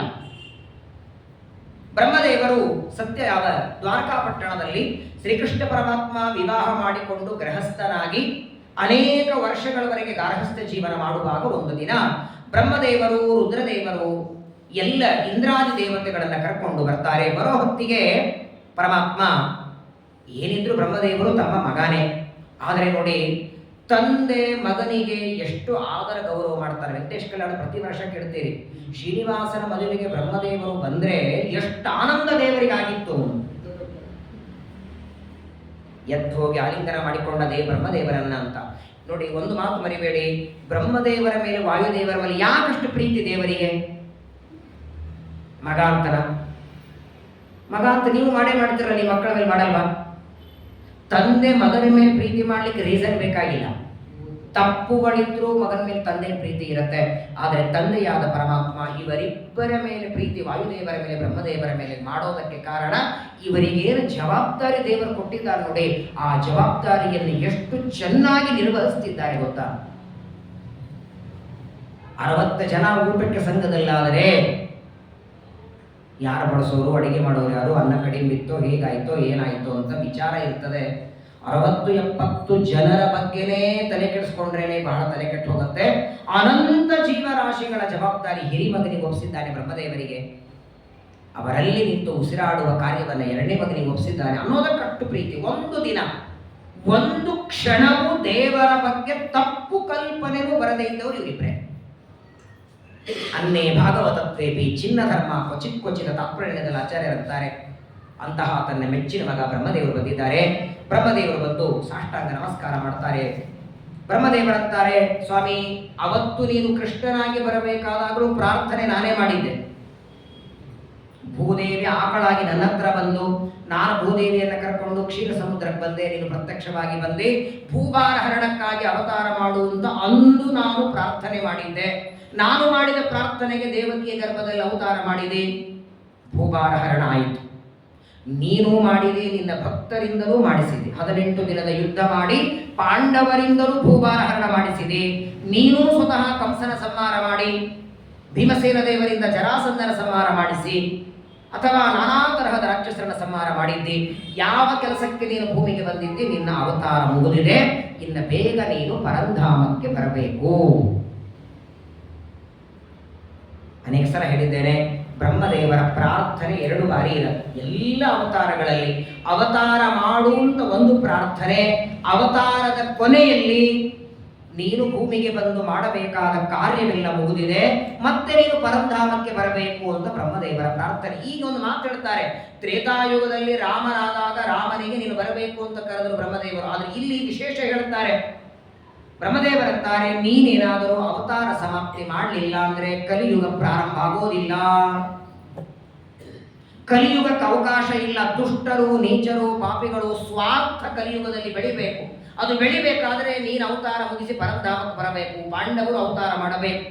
ಒಬ್ಬ ಸಜ್ಜನ ಇದ್ರೇನೆ ಅಧರ್ಮ ಇರಲ್ಲ ಅಂತೆ. ಇಲ್ಲ ನೀನೇ ಇದ್ರೆ ಅಧರ್ಮಕ್ಕೆ ಅವಕಾಶ ಎಲ್ಲಿದೆ? ಅಧರ್ಮ ನಡೀಲಿಲ್ಲ ಅಂದ್ರೆ ಕಲಿಯುಗ ಅನ್ನೋದು ಹೆಂಗದನ್ನ? ಯುಗಚಕ್ರದಂತೆ ಇದು ಕಲಿಯುಗ ಆಗಬೇಕಾದರೆ, ಅಧರ್ಮ ಹೆಚ್ಚು ನಡಿಬೇಕಾದರೆ ನೀನು ಇನ್ನ ಪರಂಧಾಮಕ್ಕೆ ಬರಬೇಕು ಅಂತ ಪ್ರಾರ್ಥನೆ ಮಾಡೋದಕ್ಕೆ ಬ್ರಹ್ಮದೇವರು ದೇವತೆಗಳ ಜೊತೆಗೆ ಬರ್ತಾರೆ. ಪರಮಾತ್ಮನನ್ನ ಸ್ತೋತ್ರ ಮಾಡ್ತಾರೆ. ಎಲ್ಲ ನೀನು ಮಾಡಿದಿ ಅಂತಾರೆ ಬ್ರಹ್ಮದೇವರು. ಕಂಸನ ಸಂಹಾರ ಆಯಿತು, ಜರಾಸಂಧನ ಸಂಹಾರ ಆಯಿತು, ಭೂಮಿಯ ಭಾರನೂ ಇಳಿತು, ಜೊತೆಗೆ ನಿನ್ನನ್ನೇ ನಂಬಿದ ಭಕ್ತರ ಉದ್ಧಾರನೂ ಮಾಡಿದ್ದೆ. ಕೇವಲ ಮುಷ್ಟಿ ಅವಲಕ್ಕಿ ಕೊಟ್ಟು ಸುಧಾಮನ ಉದ್ಧಾರ ಮಾಡಿದ್ದೆ. ಪಾಂಡವರಿಂದ ರಾಜಸೂ ಯಾಗ ಮಾಡಿಸಿದೆ, ಅಶ್ವಮೇಧ ಯಾಗ ಮಾಡಿಸಿದೆ. ಯಾರೂ ಮಾಡದಿರುವ ಕೆಲಸ ಮಾಡುತ್ತೆ. 14 ಲೋಕಕ್ಕೆ ಧಾತನಾಗಿ ಪಾಂಡವರ ಮನೆ ದೂತನಾಗಿ ರಥವನ್ನು ಓಡಿಸ್ತಿ, ರಥದ ಕಾಲನ್ನು ತೊಳಿತಿ, ಕುದುರೆ ಕಾಲ ತೊಳಿತಿ, ಹೆಜ್ಜಿನ ಹೋಮನೂ ಮಾಡ್ತಿ. ನೀನು ಭಕ್ತರ ಮೇಲೆ ಮಾಡುವ ಪ್ರೀತಿ ಅನುಗ್ರಹ ನೋಡಿದರೆ ಅಸಾಧ್ಯವಾದದ್ದು. ಹಾಗಾಗಿ ನೀನು ಮಾಡುವ ಕೆಲಸ ಎಲ್ಲ ಮುಗಿದಿದೆ, ಆದಷ್ಟು ಬೇಗ ಪರಂಧಾಮಕ್ಕೆ ಬರಬೇಕು ಅಂತ ಬ್ರಹ್ಮದೇವರು ಬಂದು ಪ್ರಾರ್ಥನೆ ಮಾಡಿದಾಗ ದೇವರಂತಾನೆ, ಒಳ್ಳೆಯದಾಯಿತು ನೀನು ಬಂದದ್ದು. ಆದರೆ ನೀನು ಹೇಳಿದ ಹಾಗೆ ನಾನು ಭೂಮಿಗೆ ಬಂದು ಮಾಡಬೇಕಾದ ಕಾರ್ಯಗಳೆಲ್ಲ ಮುಗಿದಿದೆ, ಇನ್ನೊಂದು ಕೆಲಸ ಇದೆ ಅಂತಾನೆ ಕೃಷ್ಣ. ನಾನು ಏನೇನು ಮಾಡಬೇಕು ಅಂತ ಸಂಕಲ್ಪ ಮಾಡಿ ಬಂದಿದ್ದೇನೆ, ನಾನು ಸಂಕಲ್ಪ ಮಾಡಿದ ಕೆಲಸದಲ್ಲಿ 99 ಕೆಲಸ ಆಗಿದೆ, ಒಂದು ಕೆಲಸ ಉಳಿದಿದೆ, ಅದೊಂದು ಮುಗಿಸಿ ಬರ್ತೇನೆ ಅಂತ. ಅಂದ್ರೆ ಇನ್ನೊಂದು ಕೆಲಸ ಪೆಂಡಿಂಗ್ ಇದೆ ಅಂತ ಬ್ರಹ್ಮದೇವರಿಗೆ ಗೊತ್ತಿಲ್ಲ. ಅವ್ರ ಪಾಪ ಆಲ್ಮೋಸ್ಟ್ ಎಲ್ಲ ಮುಗಿದು ಹೋಗಿದೆ ಅನ್ಕೊಂಡಿದ್ದಾರೆ. ಅಡಿಗೆ ಆಯ್ತೇನಪ್ಪ ಅಂದ್ರೆ ಅಡಿಗೆ ಎಲ್ಲ ಆಗಿದೆ, ನೀವು ಎಲೆ ಹಾಕಿ ಅಷ್ಟೊತ್ತಿಗೆ ಭಜಿ ಕರೆದು ಕೊಡ್ತೇನೆ ಅಂತ ನಾವು. ಅವನ ದೃಷ್ಟಿಯೊಳಗೆ ಭಜಿ ಕರಿದೇ ಇದ್ರದ್ದು ಆಗಿದೆ ಅನ್ನೋ ಲೆಕ್ಕದಲ್ಲೇನೆ. ಯಾಕಂದ್ರೆ ನೀವು ಎಲೆ ಹಾಕೋದಲ್ಲಿ ಕರೆದು ಕೊಡ್ತೀನಿ ಅಂತ ಅವನಿಗೊಂದು ಭರವಸೆ. ಹಂಗೆ ಬ್ರಹ್ಮದೇವರಿಗೆ ಭೂಕಾರ ಹರಣ ಮುಗಿದಿದೆ, ಕಾರ್ಯ ಮುಗಿದಿದೆ ಅಂತ. ಆದರೆ ಪರಮಾತ್ಮ ಹೇಳ್ತಾನೆ ಇನ್ನೊಂದು ಕೆಲಸ ಇದೆ, ಅದನ್ನು ಮುಗಿಸ್ಕೊಂಡು ಬರ್ತೇನೆ. ಏನದು ಅಂತ ಬ್ರಹ್ಮದೇವರು, ನೀನು ಇಲ್ಲಿ ಇರುವ ಅವಶ್ಯಕತೆ ಇನ್ನೇನಿದೆ? ಧರ್ಮಶ್ಚ ಸ್ಥಾಪಿತಾಸತ್ತು ಸತ್ಯ ಸಂದೇಶು ವೈತ್ವ. ಎಲ್ಲ ಆಯ್ತಲ್ಲ, ಧರ್ಮ ಸ್ಥಾಪನೆ ಮಾಡಿದ್ದಿ, ಅಧರ್ಮವನ್ನ ನಾಶ ಮಾಡಿದ್ದಿ, ದುಷ್ಟರ ಸಂಹಾರ ಮಾಡಿದ್ದಿ, ಸ್ವತಃ ನಿನ್ನ ಮಕ್ಕಳಿಗೆ ಧರ್ಮದ ಉಪದೇಶ ಮಾಡಿದ್ದಿ. ವರ್ಣಧರ್ಮಗಳು ಬ್ರಾಹ್ಮಣ ಕ್ಷತ್ರಿಯ ವೈಶ್ಯ ಶೂದ್ರ ವರ್ಣಧರ್ಮ, ಬ್ರಹ್ಮಚಾರಿ ಗೃಹಸ್ಥ ವಾನಪ್ರಸ್ಥ ಸನ್ಯಾಸ ಧರ್ಮ, ರಾಜಧರ್ಮ, ಆಪದ್ಧರ್ಮ ಎಲ್ಲ ಹೇಳಿ ಆಯ್ತು. ನೀನು ಧರ್ಮ ಸ್ಥಾಪನೆಯಾಯಿತು, ಅಧರ್ಮದ ಉನ್ಮೂಲನೆಯೂ ಆಗಿದೆ, ಇನ್ನೇನು ಕೆಲಸ ಇದೆ, ಯಾಕೆ ಇನ್ನೂ ಇರಬೇಕು ಅಂತ ಬ್ರಹ್ಮದೇವರು ಪ್ರಾರ್ಥನೆ ಮಾಡಿಕೊಂಡಾಗ ದೇವರಂತಾನೆ, ನೋಡು ಬ್ರಹ್ಮದೇವರಿಗಂತಾನೆ, ನನ್ನೊಬ್ಬ ಏಕಾಂತ ಭಕ್ತ ಇದ್ದಾನೆ, ಹಗಲಿರಳು ನನ್ನ ಆರಾಧನೆ ಮಾಡ್ತಾ ಕೇವಲ ನನಗೋಸ್ಕರ ಬದುಕುವ ನನ್ನ ಭಕ್ತ ಇದ್ದಾನೆ. ಅವನಿಗೆ ಉಪದೇಶ ಮಾಡಿ, ಅವನಿಗೆ ಅನುಗ್ರಹ ಮಾಡಿ, ಆ ನಂತರದಲ್ಲಿ ನಾನು ಪರಧಾಮಕ್ಕೆ ಬರ್ತೇನೆ. ಈಗ ನೀನು ದೇವತೆಗಳನ್ನು ಕರ್ಕೊಂಡು ಇಲ್ಲಿಂದ ಹೊರಡು ಅಂತ ಬ್ರಹ್ಮದೇವರಿಗೆ ದೇವರಾಜ್ಞೆ ಮಾಡ್ತಾನೆ. ಸರಿ, ನಿನ್ನ ಸಂಕಲ್ಪಕ್ಕೆ ತಕ್ಕಂತೆ ನಡೀಲಿ ಅಂತ ಪರಮಾತ್ಮನಿಗೆ ಪ್ರದಕ್ಷಿಣೆ ನಮಸ್ಕಾರ ಹೋಗಿ ಬಿಡ್ತಾರೆ. ಪರೀಕ್ಷಿತರಂತಾರೆ ಶುಕಾಚಾರ್ಯರಿಗಲ್ಲ ಸ್ವಾಮಿ, ಬ್ರಹ್ಮದೇವರು ಬಂದು ಪ್ರಾರ್ಥನೆ ಮಾಡಿದರೂ ಪರಮಾತ್ಮ ವೈಕುಂಠಕ್ಕೆ ಹೋಗಲಿಲ್ಲ, ಪರಂಧಾಮಕ್ಕೆ ಹೋಗಲಿಲ್ಲ, ಇನ್ನೊಂದು ಕಾರ್ಯ ಮಾಡಿ ಬರ್ತೇನೆ ಅಂತಾನಲ್ಲ, ಏನು ಕೆಲಸ ಇತ್ತವನಿಗೆ? ಆಗ ಶುಕಾಚಾರ್ಯರಂತಾರೆ, ನೋಡು, ದೇವತೆಗಳ ಗುರುಗಳಾದ ಬೃಹಸ್ಪತಿಗಳು ಉದ್ಧವನಾಗಿ ಬಂದಿದ್ದಾರೆ. ಏನು ಉದ್ಧವನ ಕಥೆ? ಭಾಗವತದಲ್ಲಿ ನೀವು ಪ್ರಹ್ಲಾದನ ಕಥೆ, ಗಜೇಂದ್ರನ ಕಥೆ, ಅಕ್ರೂರನ ಕಥೆ, ಧ್ರುವರಾಜರ ಕಥೆಯನ್ನು ಕೇಳಿದ್ದೀರಿ. ಉದ್ಧವನ ಕಥೆ ಕೇಳಿ ಕಣ್ಣೊಳಗೆ ನೀರು ಬರದೇ ಇರಲ್ಲ. ಪ್ರಾಯ ನಾವು ನೀವು ದೇವರ ಪೂಜೆ ಮಾಡ್ಲಿಕ್ಕೆ ಯಾವಾಗ ಶುರು ಮಾಡ್ತೀವಿ? ಈಗ ನೋಡಿ, ಅಕಸ್ಮಾತ್ತಾಗಿ ಉಪನಯನ ಮಾಡಿದ ಮೇಲೆ ಅಪ್ಪ ಪೂಜೆ ಮಾಡ್ತಾ ಕೂತಿರ್ತಾನೆ, ಮಗ ಬಂದು ಪಕ್ಕದಲ್ಲಿ ನೋಡ್ತಾ ಇರ್ತಾನೆ. ಒಂದು 2-3 ದಿನ ನೋಡಿ, 4ನೇ ದಿನ ಮಗ ಅಂತಾನೆ, ಅಪ್ಪ ಮತ್ತೆ ನೀನು ಮಾಡೋ ಪೂಜೆ ಎಲ್ಲ ನೋಡಿದ್ದೀನಿ, 5ನೇ ದಿನ ನಾನು ಮಾಡ್ತೀನಿ ಅಂದ್ರೆ ಅಪ್ಪ ಏನಂತಾನೆ ಅಲ್ವಾ? ಯಾವ ಅಪ್ಪನು ಮಾಡನಲ್ಲ, ಇದು ನೀನು ಪೂಜೆ ಮಾಡೋ ವಯಸ್ಸಲ್ಲ, ಇನ್ನೂ ಚಿಕ್ಕವ, ನೀನು ಅಧ್ಯಯನ ಮಾಡಬೇಕು, ಅಭ್ಯಾಸ ಮಾಡಬೇಕು, ಇದು ಪೂಜಾ ಮಾಡೋ ಇವನೇ ಡಿಸೈಡ್ ಮಾಡ್ತಾನೆ. ಅದು ಪೂಜಾ ಮಾಡೋ ವಯಸ್ಸು ಒಂದು ಬೇರೆ ಇದೆ, ಯಾರಿಗೂ ಅಲ್ಲಿವರೆಗೆ ಮಗ ಇರ್ತಾನೋ ಇಲ್ಲೋ. ಇದು ಪೂಜಾ ಮಾಡೋ ವಯಸ್ಸಲ್ಲ ಅಂತ ಅಪ್ಪ ಬಿಡ್ತಾನೆ. ಆಗೇನಾಗುತ್ತೆ ಮಗನಿಗಂದ್ರೆ, ನಾನು ಮಾಡ್ತೀನಂದ್ರು, ನಮ್ಮಪ್ಪ ಪೂಜಾ ಮಾಡ್ಲಿಕ್ಕೆ ಬಿಟ್ಟಿಲ್ಲ ಅಂದ್ರೆ, ಆಮೇಲೆ ನೀವೇ ಮಾಡಂದ್ರು ತಪ್ಪ್ಯಾರದು. ಅವತ್ತು ನಾನು ಮಾಡ್ತೀನಂದ್ರೆ ನೀನು ಬೇಡ ಅಂದಿ, ವಯಸ್ಸಲ್ಲ ಅಂದ್ರೆ ನನಗೆ ಮಾಡೋ ಇಚ್ಛೆ ಇಲ್ಲ. ವಿಚಾರ ಮಾಡಿ, ಪ್ರಾಯ ದೇವರ ಪೂಜೆ ಮಾಡೋದಕ್ಕೆ 8, 10 ಅಥವಾ 20 ವರ್ಷ ಆದಮೇಲೆ ಪ್ರಾಯ ಕೆಲವರು ರಿಟೈರ್ ಆದ್ಮೇಲೆ ಶುರು ಮಾಡಿರ್ತಾರೆ. ತಪ್ಪಲ್ಲ ಅಲ್ವಾ? ಅನಿವಾರ್ಯವಾಗಿ ಕೆಲಸದ ಭರದಲ್ಲಿ ಮಾಡ್ಲಿಕ್ಕೆ ಆಗಿರಲ್ಲ, ಪರವಾಗಿಲ್ಲ, ದೇವರು ಕ್ಷಮ ಮಾಡ್ತಾನೆ, ರಿಟೈರ್ ಆದ್ಮೇಲೆ ಕೆಲವು ಮಾಡ್ತಾರೆ. ಉದ್ಧವ ಯಾವಾಗ ಶುರು ಮಾಡಿದ್ದ? ಭಾಗವತ ವರ್ಣನ ಮಾಡುತ್ತದೆ, 3 ವರ್ಷ 4 ವರ್ಷಕ್ಕೆ ಅಂಬೆಗಾಲಿಟ್ಟು ನಡೆಯೋದಕ್ಕೆ ಬಂದ್ರೆ, ಆ 4 ಮುಗಿದು 5ನೇ ವರ್ಷ ಶುರುವಾಗಬೇಕು, ಅವತ್ತಿನಿಂದ ದೇವರ ಆರಾಧನೆ ಶುರು ಮಾಡಿದ್ದ ಅಂತೆ. ಬಾಯಿ ತೆಗೆದ್ರೆ ದೇವರ ಮಾತಾಡ್ಬೇಕು. ಹಗಲಿರುಳು ದೇವರಿಗಾಗಿ, ಕೃಷ್ಣನಿಗಾಗಿ ಬದುಕ್ತಿದ್ದ. ತ್ವಯೋಪಭುಕ್ತ ಶ್ರೀಗಂಧ ವಾಸೋಲಂಕಾರ ಚರ್ಚಿತಾ ಉಚ್ಚಿಷ್ಟ ಭೋಜಿನೋ ದಾಸಾ ತವ ಮಾಯಾಂ ಜಡೇಮಹಿ. ಹಿಂದೊಂದು ನಾನು ಕತೆ ಹೇಳಿದ್ದೆ, ನೆನಪಿರ್ಬೋದು ನಿಮಗೆ, ದಶಮಸ್ಕಂದದಲ್ಲಿ ಬಂದಿದೆ. ಶ್ರೀಕೃಷ್ಣ ಪರಮಾತ್ಮ ಅವತಾರ ಮಾಡಿ ಮಥುರೆಯಿಂದ ಗೋಕುಲಕ್ಕೆ ಬಂದ ಮೇಲೆ 8 ವರ್ಷ ಗೋಕುಲದಲ್ಲಿದ್ದಾಗ ಕಂಸ ಅಕ್ರೂರನ ಜೊತೆಗೆ ಒಂದು ಹೇಳಿ ಕಳಿಸಿದ್ದ ಸಂದೇಶ, ಬಿಲ್ಲು ಹಬ್ಬ ಮಾಡುತ್ತಿದ್ದೇನೆ, ಕೃಷ್ಣರನ್ನು ಕರ್ಕೊಂಡು ಬಾ ಅಂತ. ಬಿಲ್ಲು ಹಬ್ಬಕ್ಕೆ ಕೃಷ್ಣ ಬರುವಾಗ ಗೋಪಿಕಾ ಸ್ತ್ರೀಯರೆಲ್ಲ ಅಡ್ಡು ಮಾಡ್ತಾರೆ ಅವನಿಗೆ. ಯಾಕಂದ್ರೆ 8 ವರ್ಷದಲ್ಲಿ ಅಷ್ಟು ಅವರಿಗೆ ಅನ್ಯೋನ್ಯತೆ ಬೆಳೆದು ಬಿಟ್ಟಿತ್ತು, ಕೃಷ್ಣನನ್ನು ಕಳಿಸೋದಕ್ಕೆ ಮನಸ್ಸಿರಲಿಲ್ಲ. ಆಗ ಕೃಷ್ಣ ಒಂದು ಮಾತು ಹೇಳ್ತಾನೆ ಗೋಪಿಕಾ ಸ್ತ್ರೀಯರಿಗೆ, ನಾನು ಮತ್ತೆ ಬರ್ತೇನೆ, ನಾನು ಅವತಾರ ಮಾಡಿದ ದುಷ್ಟರ ಸಂಹಾರಕ್ಕೆ, ನಾನು ಕಂಸನ ಸಂಹಾರಕ್ಕೆ ಹೋಗಬೇಕು, ಕಂಸನ ಸಂಹಾರ ಮಾಡಿ ಮತ್ತೆ ಬರ್ತೇನೆ ಅಂತ ಗೋಪಿಕಾ ಸ್ತ್ರೀಯರಿಗೆ ಹೇಳಿ ಮಥುರೆಗೆ ಬಂದ. ಕಂಸನ ಸಂಹಾರ ಆಯಿತು. ಆದ ಮೇಲೆ ಬರಬೇಕಿಲ್ಲ ಗೋಕುಲಕ್ಕೆ? ಬರಲಿಲ್ಲ. ಯಾಕೆ ಬರಲಿಲ್ಲ ಅಂದ್ರೆ ಕಂಸನ ಸಂಹಾರ ಆದ ಮೇಲೆ ವಸುದೇವ ದೇವಕಿ ಅಂತಾಳೆ, ಅವತ್ತು ಅವತಾರ ಮಾಡಿದ ದಿನವೇ ನಾನು ಬಿಟ್ಟು ಹೋದೆ, ನೀನು ಅವತ್ತು ಹೋದವನು 8 ವರ್ಷ ಆದ್ಮೇಲೆ ಬಂದಿದ್ದಿ, ಇನ್ಮೇಲೆ ನಾನು ಬಿಟ್ಟು ಹೋಗ್ಬೇಡ. ಏನಿದ್ರು ತಾಯಿಯ ಕರಳು ಸರಿ ಅಂತ ತಾಯಿಗೋಸ್ಕರ ಉಳಿದು ಬಿಟ್ಟ. ಇಲ್ಲಿ ಹಾದಿ ಕಾಯ್ತಿದ್ದಾರೆ, ನನಗೋಸ್ಕರ ದಾರಿ ಕಾಯ್ತಿದ್ದಾರೆ, ಇವರು ದುಃಖ ಪಡಿಸೋದು ಬೇಡ ಅಂತ ಇದೇ ಉದ್ಧವನನ್ನು ಕಳಿಸಿದ್ದ ಅಂತೆ. ಉದ್ಧವ ಗೋಕುಲಕ್ಕೆ ಹೋಗಿ ಬಾ, ನಾನು ಬರುವ ದಾರಿಯನ್ನು ಕಾಯ್ತಿರ್ತಾರೆ, ಸ್ವಲ್ಪ ಅವ್ರ ಜೊತೆಗೆ ಮಾತಾಡಿಕೊಂಡು ಬಾ ಅಂತ ಕಳಿಸಿದ. ಕಳಿಸುವಾಗಲೇ ಕೃಷ್ಣ ಹೇಳ್ತಾನೆ, 2 ದಿವಸ ಹೋಗ್ಬಾ, ನೀನು ಚೆನ್ನಾಗಿ ಅಕ್ಕಿ ರೊಟ್ಟಿ ಮಾಡಿ ಹಾಕ್ತಾರಂತ ಅಲ್ಲೇ ಸೆಟ್ಲ್ ಆಗ್ಬೇಡ, ಬೇಗ ಹೋಗಿ ಬಾ ಅಂತ ಕಳಿಸಿದ. ಸರಿ ಅಂತ ಉದ್ಧವ ಬರ್ತಾನೆ. ಮೊದಲು ಗೋಪಿಕಾಸ್ತ್ರೀಯರಿಗೆ ಇವನು ಯಾರು ಅಂತ ಗೊತ್ತಿರಲಿಲ್ಲ. ಎಲ್ಲಿಂದ ಬಂದ್ರಿ, ಏನ್ ಬಂದ್ರಿ ಅಂತ ಹೇಳದ. ನಾನು ಗೋಕುಲದಿಂದ ಮಥುರೆಯಿಂದ ಬಂದಿದ್ದೇನೆ, ಕೃಷ್ಣನ ಆಪ್ತ ಗೆಳೆಯ, ನಿಮಗೆ ಕೃಷ್ಣ ಸಂದೇಶ ಕಳಿಸಿದ್ದಾನೆ, ಇಷ್ಟೇ ಸಾಕು ನೋಡಿ. ಏನ್ ಆನಂದ, ಪರಮಾನಂದ ಗೋಪಿಕಾಸ್ತ್ರೀಯರಿಗೆ. ಏನ್ ಕಳಿಸಿದ್ದಾರೆ ಕೃಷ್ಣ? ನನ್ನ ಬಗ್ಗೆ ಏನಾದ್ರು ಕಳಿಸಿದ್ರೆ ವೈಯಕ್ತಿಕ ಕೇಳ್ತಾರೆ. ನನ್ನ ಹೆಸರು ನೆನೆಸ್ಕೋತಿದ್ನ? ನನ್ನ ಹೆಸರು ಒಂದ್ಸಲ ನೆನಪಿಗೆ ಬಂತ ಕೃಷ್ಣನಿಗೆ? ಏನ್ ದ್ವಾರಕೆಯವರು ಚೆನ್ನಾಗಿದ್ದೀರಾ ಅಂತ ಒಂದೇ ಮಾತು ಸ್ವಾಮಿಗಳಂದ್ರು ಸಾಕು. ಎಲ್ಲರ ಹತ್ರ ಬಂದು ನನ್ನ ಹೆಸರು ತಗೊಂಡು ಸ್ವಾಮಿಗಳು,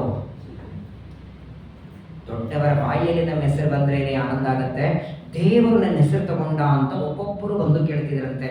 ಉದ್ಧವ ಎಷ್ಟು ಚೆನ್ನಾಗಿ ಹೇಳ್ತಿದ್ದ, ಓ ನಿನ್ನನ್ನು ನೆನೆಸ್ಕೊಂಡ, ನೀನನ್ನು ಬೆಣ್ಣೆ ಕೊಡ್ತಿದ್ದೆ ಅಂತಲ್ಲ, ನೀನು ಹಾಲು ಕೊಡ್ತಿದ್ದೆ, ನೀನು ರಾತ್ರಿ ಕೃಷ್ಣ ಬಹಳ ತಡ ಮಾಡಿ ಬಂದ್ರು ಅವನನ್ನು ಬೈತಾ ಇರಲಿಲ್ಲ, ಹೀಗೆಲ್ಲರ ಬಗ್ಗೆ ಹೇಳ್ತಿದ್ದ. ಒಬ್ಬೊಬ್ಬ ಗೋಪಿಕಾಸ್ತ್ರೀ ಅವ್ರಿಗೇನೋ ಒಂದು ಆನಂದ, ನನ್ನ ಬಗ್ಗೆ ಕೃಷ್ಣ ಕೇಳದ, ನನ್ನ ಹೆಸರು ಕೊಟ್ಟು ಕರೆದ ಅಂತ ಎಲ್ಲರೂ ಮಾತಾಡಿಸ್ತಾ ಇರುವಾಗ ಯಶೋದೆ ಬಂದಂತ ನನ್ನನ್ನು ನೆನೆಸ್ಕೊಂಡ ಅಂತ ಕೇಳ್ತಾಳೆ. ನನ್ನ ಸ್ಮರಣೆಯನ್ನು ಕೃಷ್ಣ ಮಾಡುತ್ತಿದ್ದ, ನನ್ನ ಬಗ್ಗೆ ಏನಾದರೂ ಹೇಳಿದ ಅಂತ ನನ್ನ ಯಶೋದೆಯರಂದ್ರೆ ಉದ್ಧವನ ಕಣ್ಣಲ್ಲಿ ನೀರು ನಿಲ್ಲಿಲ್ಲ. ಅಳ್ತಾನೆ ಕಿಂವಾವಶಿಷ್ಟಂ ಯುವಯೋ ಸುಕೃತ್ಯಂ. ಎಲ್ಲರನ್ನ ಬದಿಗೆ ಸರಿಸಿ ಉದ್ಧವ ಯಶೋದೆಗೆ ಹೇಳ್ತಾನೆ, ಏನಮ್ಮ ನೀನು ಪುಣ್ಯ ಮಾಡಿದ್ದೆ ಅಂತಾನೆ. ಅದೆಷ್ಟು ಬಾವಿಯಲ್ಲಿ ಸ್ನಾನ ಮಾಡಿ, 100 ಕೊಡ ತಲೆ ಮೇಲೆ ಸ್ನಾನ ಮಾಡಿ, ಅಷ್ಟು ಮಡಿಯಿಂದ ಒಲೆ ಮೇಲೆ ಅಡಿಗೆ ಮಾಡಿ ನೈವೇದ್ಯಕ್ಕಿಟ್ಟು ತಿನ್ನಲ್ಲ ಅವನು ಕಣ್ಣಿನಿಂದ ನೋಡ್ತಿದ್ದ. ಅವನನ್ನು ತೊಡೆ ಮೇಲೆ ಮಲಗಿಸ್ಕೊಂಡು ಹಾಲು ಕೂಸ್ತಿದ್ದಲ್ಲಮ್ಮ ನೀನು, ನಿನ್ನ ಪುಣ್ಯಕ್ಕೆ ಸಾಟಿ ಇದೆಯಾ? ಇನ್ನು ಈ ಎಲ್ಲ ಗೋಪಿಕಾ ಸ್ತ್ರೀಯರನ್ನ ಆಗಾಗ ನೆನೆಸ್ತಿದ್ದ. ಒಂದು ದಿನದಲ್ಲಿ ನಕ್ಷತ್ರಗಳ ಎಷ್ಟಿವೆಯೋ ಆಕಾಶದಲ್ಲಿ ಅಷ್ಟು ಬಾರಿ ನಿಮ್ಮನ್ನ ಸ್ಮರಣೆ ಮಾಡುತ್ತಿದ್ದ ಅಂತಾನೆ ಉದ್ಧವ. ಸಾಕ್ಷಾತ್ ಬೃಹಸ್ಪತಿಗಳ ಅವತಾರ. ಏನ ಪರಮಾತ್ಮನ ಮೇಲೆ ವಿಶ್ವಾಸ ನೋಡಿ. ತಾಯಿ ಉದ್ಧವನಿಗೆ 5 ವರ್ಷ ಇದ್ದಾಗ ಒಂದು ದಿನ ಉದ್ಧವನ ತಾಯಿ, ಬಾರೋ ಅಡಿಗೆ ಆಗಿದೆ ಊಟಕ್ಕೆ ಬಾ ಅಂದ್ರೆ, ನಾನು ಇನ್ನೂ ದೇವರ ಪೂಜೆ ಮಾಡಿಲ್ಲ, ನೈವೇದ್ಯ ಮಾಡಿಲ್ಲ, ದೇವರ ನೈವೇದ್ಯ ಆದ ಮೇಲೆ ಬರ್ತೀನಿ ಅನ್ಬೇಕಂತ. ಆಟ ಆಡಿದ್ರೆ ದೇವರ ಜೊತೆಗೆ, ಊಟ ಮಾಡಿದ್ರೆ ಕೃಷ್ಣನ ಜೊತೆಗೆ. ಅಕಸ್ಮಾತ್ ಆಗಿ ಉದ್ಧವನ ತಾಯಿ ಒಂದು ಎಲೆ ಹಾಕಿದ್ರೆ, ಒಂದೇ ತಾಟು ಬಡಿಸಿದ್ರೆ ಕೂಡ್ತಿರ್ಲಿಲ್ಲ, ಇನ್ನೊಂದು ಎಲೆ ಹಾಕಿ ಕೃಷ್ಣನಿಗೆ ಅನ್ಬೇಕು. ಆಟ, ಓಡಾಟ, ನಿದ್ದೆ, ಎಷ್ಟೋ ದಿನಗಳವರೆಗೆ ಕೃಷ್ಣ ಇವನ ಮನೆಯಲ್ಲಿ ಮಲಗುತ್ತಿದ್ದ. ನಾನು ಹೋಗ್ಲಿಲ್ಲ ಅಂದ್ರೆ ಉದ್ಧವ ಮಲಗಲ್ಲ ಅಂತ. ಅಷ್ಟು ಪರಮ ಭಕ್ತ. ಆ ಉದ್ಧವನನ್ನ ಒಂದು ದಿನ ಕೃಷ್ಣ ಕರೆದ ಹೇಳ್ತಾನೆ, ನೋಡು ಉದ್ಧವ, ಯಾದವರಿಗೆಲ್ಲ ಶಾಪ ಆಗಿದೆ, ನನ್ನ ಮಕ್ಕಳೇ ಎಲ್ಲ ಋಷಿ ಮುನಿಗಳಿಗೆ ಅವಮಾನ ಮಾಡಿ ಒಂದು ಶಾಪದಿಂದ ವನಿಕೆ ಬಂದಿದೆ. ಆ ವನಿಕೆಯಿಂದ ಯಾದವ ಕುಲ ಆಗೋದು ನಿಶ್ಚಿತ. ನಾನು ಇವತ್ತು ಕಾಲಿನಿಂದ ದ್ವಾರಕೆಯಿಂದ ನೀರಲ್ಲಿ ಒತ್ತಿದ್ದೇನೆ. ಸಾಮಾನ್ಯವಾಗಿ ಒತ್ತಿದ್ರೆ ಅವತ್ತೇ ಹೋಗಬೇಕು, 7 ದಿನ ಇದು ಮುಳುಗೋದಿಲ್ಲ. ಒತ್ತಿದ ಮೇಲೆ 7ನೇ ದಿನ ದ್ವಾರಕಾ ನೀರಲ್ಲಿ ಮುಳುಗುತ್ತದೆ. ಇವರೆಲ್ಲರನ್ನು ನಾನು ಇಲ್ಲಿಂದ ಹೋಗು ಅಂತ ಕಳಿಸ್ತೇನೆ. ಇವತ್ತಿಗೆ ನನ್ನ ಅವತಾರನು ಮುಗಿಯುವ ಸಮಯ ಬಂತು, ನೀನು ಅವತಾರವನ್ನು ಮುಗಿಸ್ಬೇಕು. ಈಗಾಗಲೇ ಬ್ರಹ್ಮದೇವರು ಬಂದಿದ್ರು ಅಂತಾನೆ ಉದ್ಧವನಿಗೆ. ಪರಂಧಾಮಕ್ಕೆ ಬರಬೇಕು ಅಂತ ಹೇಳೋದಕ್ಕೆ ಬಂದಿದ್ದಾನೆ. ನಾನು ಕೃಷ್ಣಾವತಾರ ಮುಗಿಸ್ತೇನೆ ಅಂತ ಉದ್ಧವನಿಗೆ ಹೇಳೋದೇ ತಡ, ಕಣ್ಣೊಳಗೆ ದಳ ದಳ ನೀರು. ಉದ್ಧವ ಅಂತಾನೆ, ನನ್ನ ಬಿಟ್ಟು ಹೋಗ್ಬೇಡ ಅಂದ. ನೀನು ಪರಂಧಾಮಕ್ಕೆ ಹೋಗೋದಾದರೆ ನನ್ನನ್ನು ಜೊತೆ ಕರ್ಕೊಂಡು ಹೋಗು, ಅಥವಾ ನಾನು ಇಲ್ಲೇ ಇರೋದಾದರೆ ನೀನು ನನ್ನ ಜೊತೆಗೆ ಇಲ್ಲೇ ಇರು.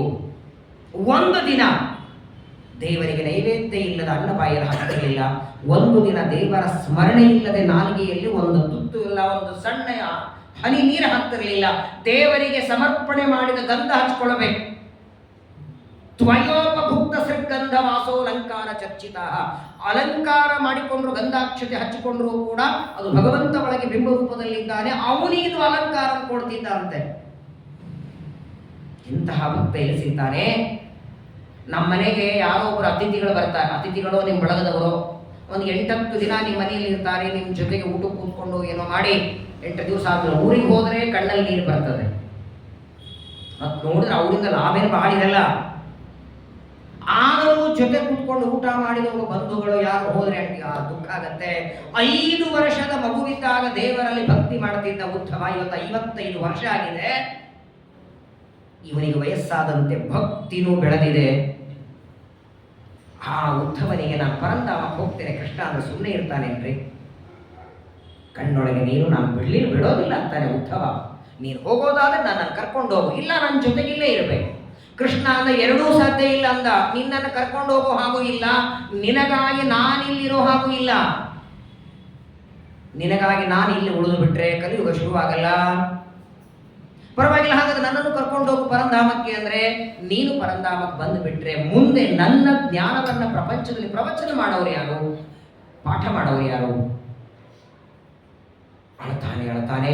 ಆಗ ಉದ್ಧವ ಅಂತಾನೆ, ಸರಿ ನೀನಂತೂ ಬಿಟ್ಟು ಹೋಗೋ ಡಿಸೈಡ್ ಮಾಡಿದ್ಯಲ್ಲ, ಹಾಗಾದರೆ ನೀನು ನನ್ನನ್ನು ಬಿಟ್ಟು ಪರಂಧಾಮಕ್ಕೆ ಹೋದರೆ ಪದೇ ಪದೇ ನಿನ್ನ ನೆನಪಾಗತ್ತಲ್ಲ, ನಾನು ಏನ್ ಮಾಡಲಿ ಅಂತ. ಒಬ್ಬ ವ್ಯಕ್ತಿ ಜೊತೆಗೆ ನೀವು ಬಹಳ ವರ್ಷ ಇದ್ರೆ, ಅವ್ರು ಅಕಸ್ಮಾತ್ತಾಗಿ ಹೋದರೆ ಆ ಪದಾರ್ಥ ಅವರು ಮನ್ಕೊಳ್ಳೋ ಹಾಸಿಗೆ ನೋಡಿದ್ರೆ ಇಲ್ಲೇ ಬರುತ್ತಿದ್ರೆ ಅವ್ರ ಊಟ ತಟ್ಟೆ ಇದೆ, ಆ ತಟ್ಟೆ ನೋಡ್ದಾಗಿಲ್ಲ ನೆನಪು ಬರುತ್ತೋ ಇಲ್ಲ? ತಂದೆನೋ ತಾಯಿನೋ ಗುರುಗಳದೋ. ಹಾಗೆ ಕೂತಾಗ ನಿಂತಾಗ ಎಲ್ಲಾ ಕಡೆಗೆ ನಿನ್ನ ಜೊತೆಗೆ ನಾನು ಸೇವೆ ಮಾಡ್ತಿದ್ದೆ. ಈಗ ನೀನು ಪರಂಧಾಮಕ್ಕೆ ಹೋದರೆ ನಿನಗೆ ನೆನಪು ಬರಲ್ಲ, ಏನ್ ಮಾಡ್ಲಿ ಅಂತ ಉದ್ಧವ ಅಂದ್ರೆ ಕೃಷ್ಣ ಅಂತಾನೆ, ನಿನಗೆ ಯಾವಾಗ ನನಗೆ ನೆನಪು ಬರುತ್ತೋ, ನೆನಪು ಬಂದಾಗ ನಿನಗೊಂದು ಗಿಫ್ಟ್ ಕೊಡ್ತೇನೆ, ಉಡುಗೊರೆ. ಅದನ್ನ ನೋಡಿ ಬಿಡು ಸಾಕು, ನನ್ನ ನೆನಪು ನಿನಗೆ ಹೋಗಿಬಿಡುತ್ತೆ. ನನ್ನ ನೆನಪಾದಾಗ ಎಲ್ಲವೂ. ಈ ಮದುವೆಗಿಂತ ಮೊದಲು ಎಂಗೇಜ್ಮೆಂಟ್ ಮಾಡ್ತಾರೆ ನೋಡಿ. ಎಂಗೇಜ್ಮೆಂಟ್ ಆದ ಮೇಲೆ ಹುಡುಗ ಹುಡುಗಿ ಕೊಡೋ ಗಿಫ್ಟ್ ಯಾವುದು?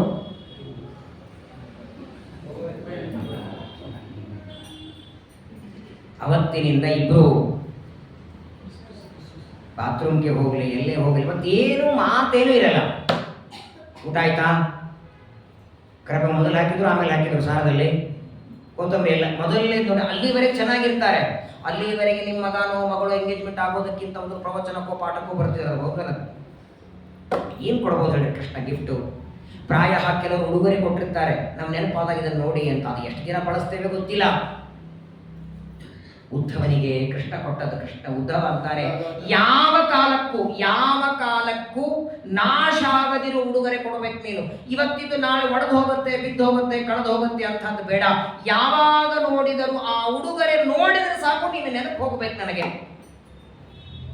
ಅಂತಹ ಮರಿಲಿಕ್ಕಾಗದಿರುವ ಒಂದು ಗಿಫ್ಟ್ ಕೊಡ್ತೇನೆ ಅಂತ. ಆಗ ಪರಮಾತ್ಮ ಉದ್ಧವನ ಕೈಗೆ ಕೊಟ್ಟಂತಹ ಗಿಫ್ಟು ಶ್ರೀಮದ್ ಭಾಗವತ ಪುಸ್ತಕ ಕೈಯಲ್ಲಿ ಇಟ್ಟಂತೆ. ಅಕ್ಷರಗಳಲ್ಲಿ ನನ್ನ ರೂಪ ಇದೆ ಉದ್ಧವ, ನಿನಗೆ ನೆನಪಾದಾಗ ಪುಸ್ತಕ ತೆಗಿ ಸಾಕು, ಅಕ್ಷರ ನೋಡಿದ್ರೆ ನನ್ನ ರೂಪ ಕಾಣುತ್ತೆ ಒಳಗೆ. ಯಾಕೆ ಇವತ್ತು 18 ಪುರಾಣಗಳಲ್ಲಿ ಭಾಗವತಕ್ಕೆ ಈ ಪ್ರಾಧಾನ್ಯತೆ? ಉದ್ಧವನಿಗೆ ಪರಮಾತ್ಮನಲ್ಲಿ ಅನನ್ಯವಾದ ಭಕ್ತಿ. ಆಗ ಉದ್ಧವ ಅಂತಾನೆ, ಸ್ವಾಮಿ ನನಗೆ ಉಪದೇಶವನ್ನ ಮಾಡು. ಈಗಾಗಲೇ ನೀನು ಭಗವದ್ಗೀತೆಯನ್ನ ಅರ್ಜುನನಿಗೆ 18 ದಿವಸ ಕುರುಕ್ಷೇತ್ರ ಯುದ್ಧದ ನಡಿಬೇಕಾದಾಗ ಉಪದೇಶ ಮಾಡಿದ್ದೆ. 30 ನಿಮಿಷ ಹೇಳಿದ್ದಾನೆ ಕೃಷ್ಣ. 30 ರಿಂದ 35 ನಿಮಿಷ ಆಗಿದೆ ಭಗವದ್ಗೀತಾ ಪ್ರವಚನ. ಯಾಕಂದ್ರೆ ಅಲ್ಲೇನು ಮೈಕ್ ಇಲ್ಲ, ಗಂಟೆ ಇಲ್ಲ, ಮಂಗಳಾರತಿ ಇಲ್ಲ. ಅದು ಮೊದಲನೇದು ಪ್ರವಚನ ಸ್ಟೇಜ್. ಅಲ್ಲಿ ಬಂದದ್ದು ಅದಕ್ಕೆ ಎಲ್ಲರೂ ಅಲ್ವಾ? ಯಾವ ಕೆಲಸಕ್ಕೆ ಬರ್ತೀರ ಅದನ್ನು ಮಾಡ್ಬೇಕು ತಾನೆ. ಎಲೆ ಹಾಕಿ ಕೂತ್ಕೊಂಡು ಪಾರಣೆ ದ್ವಾದಶಿ ನಾನು ಪ್ರವಚನ ಮಾಡ್ತೀನಿ ಅಂದ್ರೆ ಯಾರು ಕೊಡ್ತಾರೆ? ಹಂಗೆ ಬಂದದ ಯುದ್ಧ ಆಡ್ಬೇಕು ತಾನೆ, ಆಗಿಯೂ ಶುರು ಮಾಡಿಬಿಟ್ಟ ಪ್ರವಚನ. ಆದ್ರೂ ಕೂತ್ಕೊಂಡು ಕೇಳಿದ್ರಲ್ಲಿ ಎಲ್ಲಾರ ಕೈಯಲ್ಲಿ ಬಾಣ, ಅಲ್ಲೇನು ಮಂತ್ರಾಕ್ಷತೆ ಇಲ್ಲ, ಮಂಗಳಾರತಿ ಇಲ್ಲ. ಇವನು ಶಂಕ ಊದಿದ್ರೆ ಯುದ್ಧ ಶುರು ಆಗ್ಬೇಕು. ಅಶೋಚಾನಂದ ಶೋಚಸ್ತ್ವಂ ಪ್ರಜ್ಞಾವಾದಾಂಚ ಭಾಷಸೆ ಗತಾಸು ನಗತಾಸುಶ್ಚ ನಾನು ಶೋಚಂತಿ ಪಂಡಿತಾ. 2ನೇ ಅಧ್ಯಾಯ 11ನೇ ಶ್ಲೋಕದಿಂದ ಗೀತ ಶುರುವಾಗುತ್ತೆ. 1ನೇ ಅಧ್ಯಾಯ ಅರ್ಜುನನ ದುಃಖ, ಎಲ್ಲಿಯವರೆಗೆ 18ನೇ ಅಧ್ಯಾಯದ 60 ಶ್ಲೋಕ. ಆಮೇಲೆ ಅರ್ಜುನ ಅಂತಾನೆ, ನಷ್ಟೋ ಮೋಹ ಸ್ಮೃತಿರ್ಲಬ್ಧ ತ್ವತ್ಪ್ರಸಾದಾನ್ಮಯಾಚ್ಯುತ. ಹೋಯ್ತಪ್ಪ, ಸಂದೇಹ ಹೋಯ್ತು. ಅವನಿಗೆ ಹೇಳಿದ್ಯಲ್ಲ, ಯಾವ ನಿನ್ನ ಅರ್ಜುನನಿಗೆ ಭಗವದ್ಗೀತೆ ಉಪದೇಶ ಮಾಡಿದ್ದೆ ಹಾಗೆ ನನಗೂ ಉಪದೇಶವನ್ನ ಮಾಡು. ಇದನ್ನೇ ಉದ್ಧವ ಗೀತಾ ಎಂಬುದಾಗಿ ಭಾಗವತದಲ್ಲಿ ಕರೀತಾರೆ. ಬಹಳ ಸುಂದರವಾದ ಪ್ರಶ್ನೆಯನ್ನ ಉದ್ಧವ ಕೇಳ್ತಾನೆ. ಮೊದಲನೇ ಪ್ರಶ್ನೆ ಉದ್ಧವ ಕೇಳೋದು ಪರಮಾತ್ಮನಿಗೆ, ಈ ಜ್ಞಾನ, ಭಕ್ತಿ, ವೈರಾಗ್ಯ ಅಂತ 3 ಇವೆ ನೋಡಿ. ಪ್ರಾಯ ಇವತ್ತು ಯಾವುದೇ ಸತ್ಕರ್ಮ ಮಾಡ್ರಿ, ಇದು ಸಂಕಲ್ಪದಲ್ಲಿ ಇದು 3 ಸೇರಲೇಬೇಕು. ಒಂದು ಅರ್ಧ ಪಾಕೀಟ ಹಾಲು ರಾಯರಿಗೆ ಪಂಚಾಮೃತಕ್ಕೆ ನೀವು ಕೊಡಬೇಕು ಅಂದ್ರೆ ಆಚಾರ ಸಂಕಲ್ಪ ಏನು ಹೇಳ್ತಾರೆ ನೋಡಿ. ಆ ಅರ್ಧ ಲೀಟ್ರೆ ಬಹಳ ಅಂದ್ರೆ 30 ರೂಪಾಯಿ ಇರ್ತದೆ. ಆ 30 ರೂಪಾಯಿದಲ್ಲಿ ಧರ್ಮ, ಅರ್ಥ, ಕಾಮ, ಮೋಕ್ಷ, ಚತುರ್ವಿಧ ಪುರುಷಾರ್ಥ ಸಿದ್ಧ ಎಲ್ಲ ಕೊಡ್ಬೇಕು ಆ 30 ರೂಪಾಯಿಗೆ. ಜ್ಞಾನ ಭಕ್ತಿ ವೈರಾಗ್ಯ ಊಟಕ್ಕೆ ಸಂಕಲ್ಪ ಮಾಡಲಿ, ಪ್ರವಚನಕ್ಕೆ ಸಂಕಲ್ಪ ಮಾಡಲಿ, ಎಲ್ಲದಕ್ಕೂ ಬರ್ತದೆ. ಜ್ಞಾನ ಅಂದ್ರೆ ಏನು, ಭಕ್ತಿ ಅಂದ್ರೆ ಏನು, ವೈರಾಗ್ಯ ಅಂದ್ರೆ ಏನು? ಜ್ಞಾನ ಶಬ್ದಕ್ಕೆ ಅರ್ಥ ಏನು? ಇದು ಮೊಬೈಲು, ಇದು ಜ್ಞಾನ ತಾನೆ. ಇದನ್ನ ಮೊಬೈಲು ಅಂತ ತಿಳ್ಕೊಂಡೆ ಇದು ಜ್ಞಾನ. ಇದು ಮೈಕು ಅಂತ ತಿಳ್ಕೊಂಡೆ ಇದು ಜ್ಞಾನ. ಮೈಕನ್ನ ಮೈಕು ಅಂತ ತಿಳ್ಕೊಂಡದ್ದು ಜ್ಞಾನ.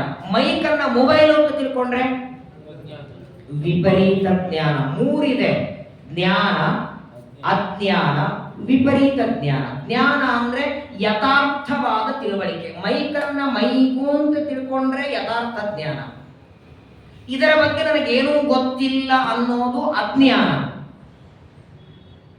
ವಸ್ತು ಒಂದಿರತ್ತೆ, ನಾನು ಬೇರೆದಾಗಿ ತಿಳ್ಕೊಂಡ್ರೆ, ಎಲ್ಲೋ ಒಂದು ಹಗ್ಗ ಬಿದ್ದಿದೆ, ಲೈಟ್ ಎಲ್ಲ ಆರಿದೆ, ನೀವು ಹೋಗುವಾಗ ಕಾಲಿಟ್ರೆ ಹಾವು ಹಾವು ಹಾವು ಅಂತ ಜೋರಾಗಿ ಕೂಗ್ಬಿಡ್ತೀರಿ.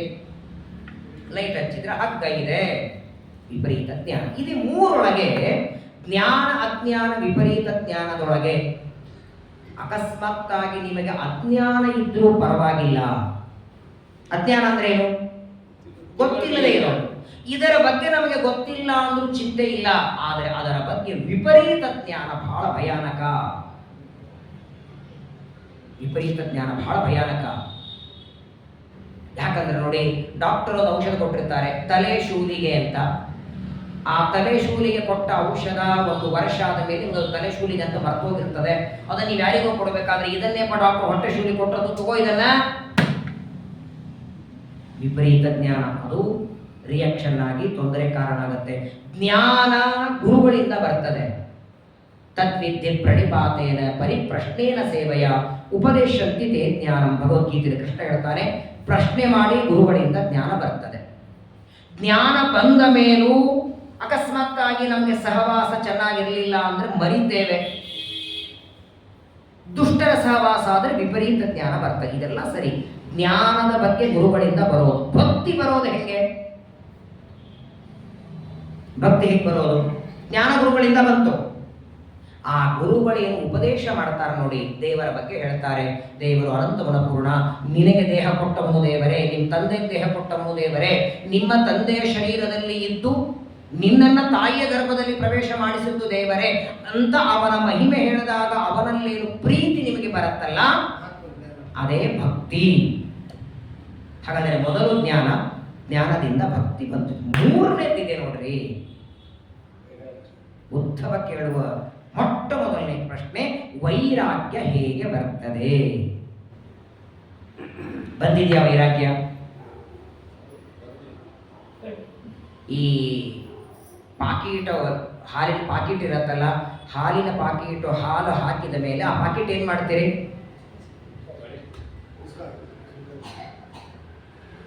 ಒಬ್ಬರ ಮನೆಗೆ ನಾನು ಹೋಗಿದ್ದೆ, ಒಂದು ಊರಿಗೆ ಪ್ರವಚನಕ್ಕೆ ಹೋದಾಗ.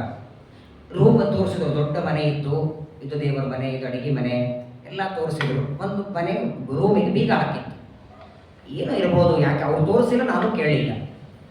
1-2 ನಿಮಿಷ ಆದಮೇಲೆ ಏನೋ ಕುತೂಹಲ ಬಂತು. ಇದರಲ್ಲೇನು, ನಾನೇನು ಅನ್ಕೊಂಡೆ ಬೆಳ್ಳಿ ಬಂಗಾರ ಕಪಾಟ್ ಒಳಗೆ ಇಟ್ಟಿರ್ತಾರೆ, ಇದರಲ್ಲಿ ಏನಿದೆ? ಅಯ್ಯೋ ಹೋಗ್ಲಿ ಬಿಡಿ ಆಚಾರ್ಯ ಅಂದ್ರು. ಪರವಾಗಿಲ್ಲ ಏನಿದೆ ಅಂದಾಗ ಪಾಪ ಅವರಿಗೂ ಏನೋ ಆಕರ್ಷಣೆ ಆಗಿತ್ತು. ತಗೋದ್ರೆ ಇಡೀ ರೂಮ್ ತುಂಬ ಹಾಲಿನ ಪ್ಯಾಕೆಟ್ಗಳು ಖಾಲಿ ಆಗಿದ್ದು,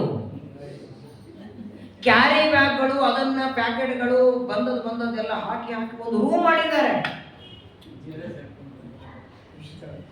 ನಾನು ಆಶ್ಚರ್ಯದಿಂದ ಕೇಳಿದೆ, ಏನು ಪ್ರಯೋಜನ ಅಂತ ಇಟ್ಕೊಂಡಿದ್ದೀರಾ ಅಥವಾ ನಾನು ಇಷ್ಟು ಹಾಲು ಕುಡಿದೆ ಅಂತ ಮುಂದೆ ಲೆಕ್ಕ ಮಾಡೋದಿದೆಯಾ ಪ್ಯಾಕೆಟ್ ನೋಡಿ? ಇಲ್ಲಾಚಾರ್ಯ, ಇದನ್ನೆಲ್ಲ ಆದ ಮೇಲೆ 1 kg ಇಷ್ಟು ತೂಕಕ್ಕೆ ಮಾರ್ತೇವೆ, ಅದರಿಂದ ಏನೋ ದುಡ್ಡು ಬರ್ತದೆ. ಮತ್ತೆ ಉದ್ಧವನ ಪ್ರಶ್ನೆ ನೋಡಿ, ಸಣ್ಣ ಸಣ್ಣ ವಸ್ತುವಿನ ಮೇಲೂ ನಮಗೆ ಬೇಕು ಅಂತ ಅಭಿಮಾನ ಇದೆ, ವೈರಾಗ್ಯ ಬರೋದು ಯಾವಾಗ ಅಂತ ಕೇಳ್ತಾನೆ. ಜ್ಞಾನ, ಭಕ್ತಿ, ವೈರಾಗ್ಯ, ಇದು 3ರಲ್ಲಿ ಗುರುಗಳ ಉಪದೇಶದಿಂದ ಜ್ಞಾನ ಬರಬಹುದು, ಸಜ್ಜನರ ಸಹವಾಸ ಇದ್ರೆ ಭಕ್ತಿನೂ ಬರಬಹುದು. ವೈರಾಗ್ಯ ಬರೋದು ತುಂಬಾ ಕಷ್ಟ, ತುಂಬಾ ಕಷ್ಟ.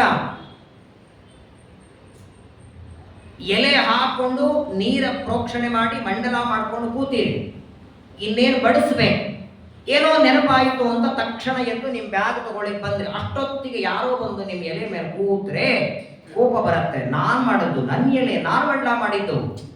ಪರವಾಗಿಲ್ಲಪ್ಪ, ನೀನು ಕೂತ್ಕೊಂಡಿದ್ದಿ, ಪಕ್ಕದಲ್ಲಿ ಇನ್ನೊಂದು ಎಲೆ, ಎಲೆ ಅಂತ ತಿನ್ನೋದಲ್ಲ. ಬರಲ್ಲ ಈ ಭಾವನೆ. ಇವತ್ತು ನಮಗೆಲ್ಲ ಬರುವ ಪ್ರಾಕ್ಟಿಕಲ್ ಪ್ರಶ್ನೆ ಕೇಳ್ತಾನೆ ಉದ್ಧವ. ಕೆಲವರ ಮನೆಯಲ್ಲಿ ನೋಡ್ಬೇಕು, ಆ ಶರ್ಟು ಬನಿಯನ್ಗಳಿಗೆ 100 ತೂತು ಬಿದ್ದಿರ್ತದೆ, ಎತ್ತಿ ಇನ್ನೊಬ್ಬರಿಗೆ ಕೊಡಲ್ಲ, ತಾವು ಬಳಸೋದಿಲ್ಲ, ಯಾರಿಗಾರ ಕೊಟ್ಟರೆ ಹಾಕೊಳ್ತಾರೆ, ಕೊಡೋದಿಲ್ಲ. ಅದು ಏನೋ ವಿಚಿತ್ರವಾದ ವ್ಯಾಮೋಹ ಅದು. ಹಾಗಾದ್ರೆ ಎಲ್ಲಾ ವಸ್ತುಗಳಲ್ಲಿ ವ್ಯಾಮೋಹ ಎಲ್ಲಿವರೆಗೆ ಇರುತ್ತೋ ಅಲ್ಲಿವರೆಗೆ ವೈರಾಗ್ಯ ಇಲ್ಲ. ವೈರಾಗ್ಯ ಇಲ್ಲ ಅಂದರೆ ನೀವು ಬೇಕಾದಷ್ಟು ಜ್ಞಾನ ನೋಡಿ. ಅದಕ್ಕೆ 3ನೇ ಇಟ್ಟಿದ್ದಾರೆ, ಜ್ಞಾನದಿಂದ ದೇವರ ಅನುಗ್ರಹ, ಭಕ್ತಿಯಿಂದ ಕೊನೆಯದಿದೆ ನೋಡಿ ವೈರಾಗ್ಯ. ಸ್ವತಃ ಕೃಷ್ಣ ಗೀತೆಯಲ್ಲಿ ಹೇಳ್ತಾನೆ, ವಿರಕ್ತರಾದವರ ಮೇಲೆ ನನಗೆ ಬಹಳ ಪ್ರೀತಿ ಅಂತ. ಉದ್ಧವನ ಪ್ರಶ್ನೆ, ವೈರಾಗ್ಯ ಬರೋದು ಹೇಗೆ ಅಂತ ಕೇಳ್ತಾನೆ. ಅದಕ್ಕೆ ಕೃಷ್ಣ ಎಷ್ಟು ಚೆನ್ನಾಗಿ ಉತ್ತರ ಕೊಡ್ತಾನೆ. ಟೆನ್ಷನ್ ಮಾಡ್ಕೋಬೇಡ ಉದ್ಧವ. ವೈರಾಗ್ಯಕ್ಕಾಗಿ ಇವಾಗೆಲ್ಲ ಹೇಳ್ತಾರೆ ನೋಡಿ, ವೈರಾಗ್ಯ ಬರೋದು ಹೆಂಗೆ? ಟಿವಿ ಒಳಗೆಲ್ಲ ತೋರಿಸಿರ್ತಾರೆ ನೋಡಿ.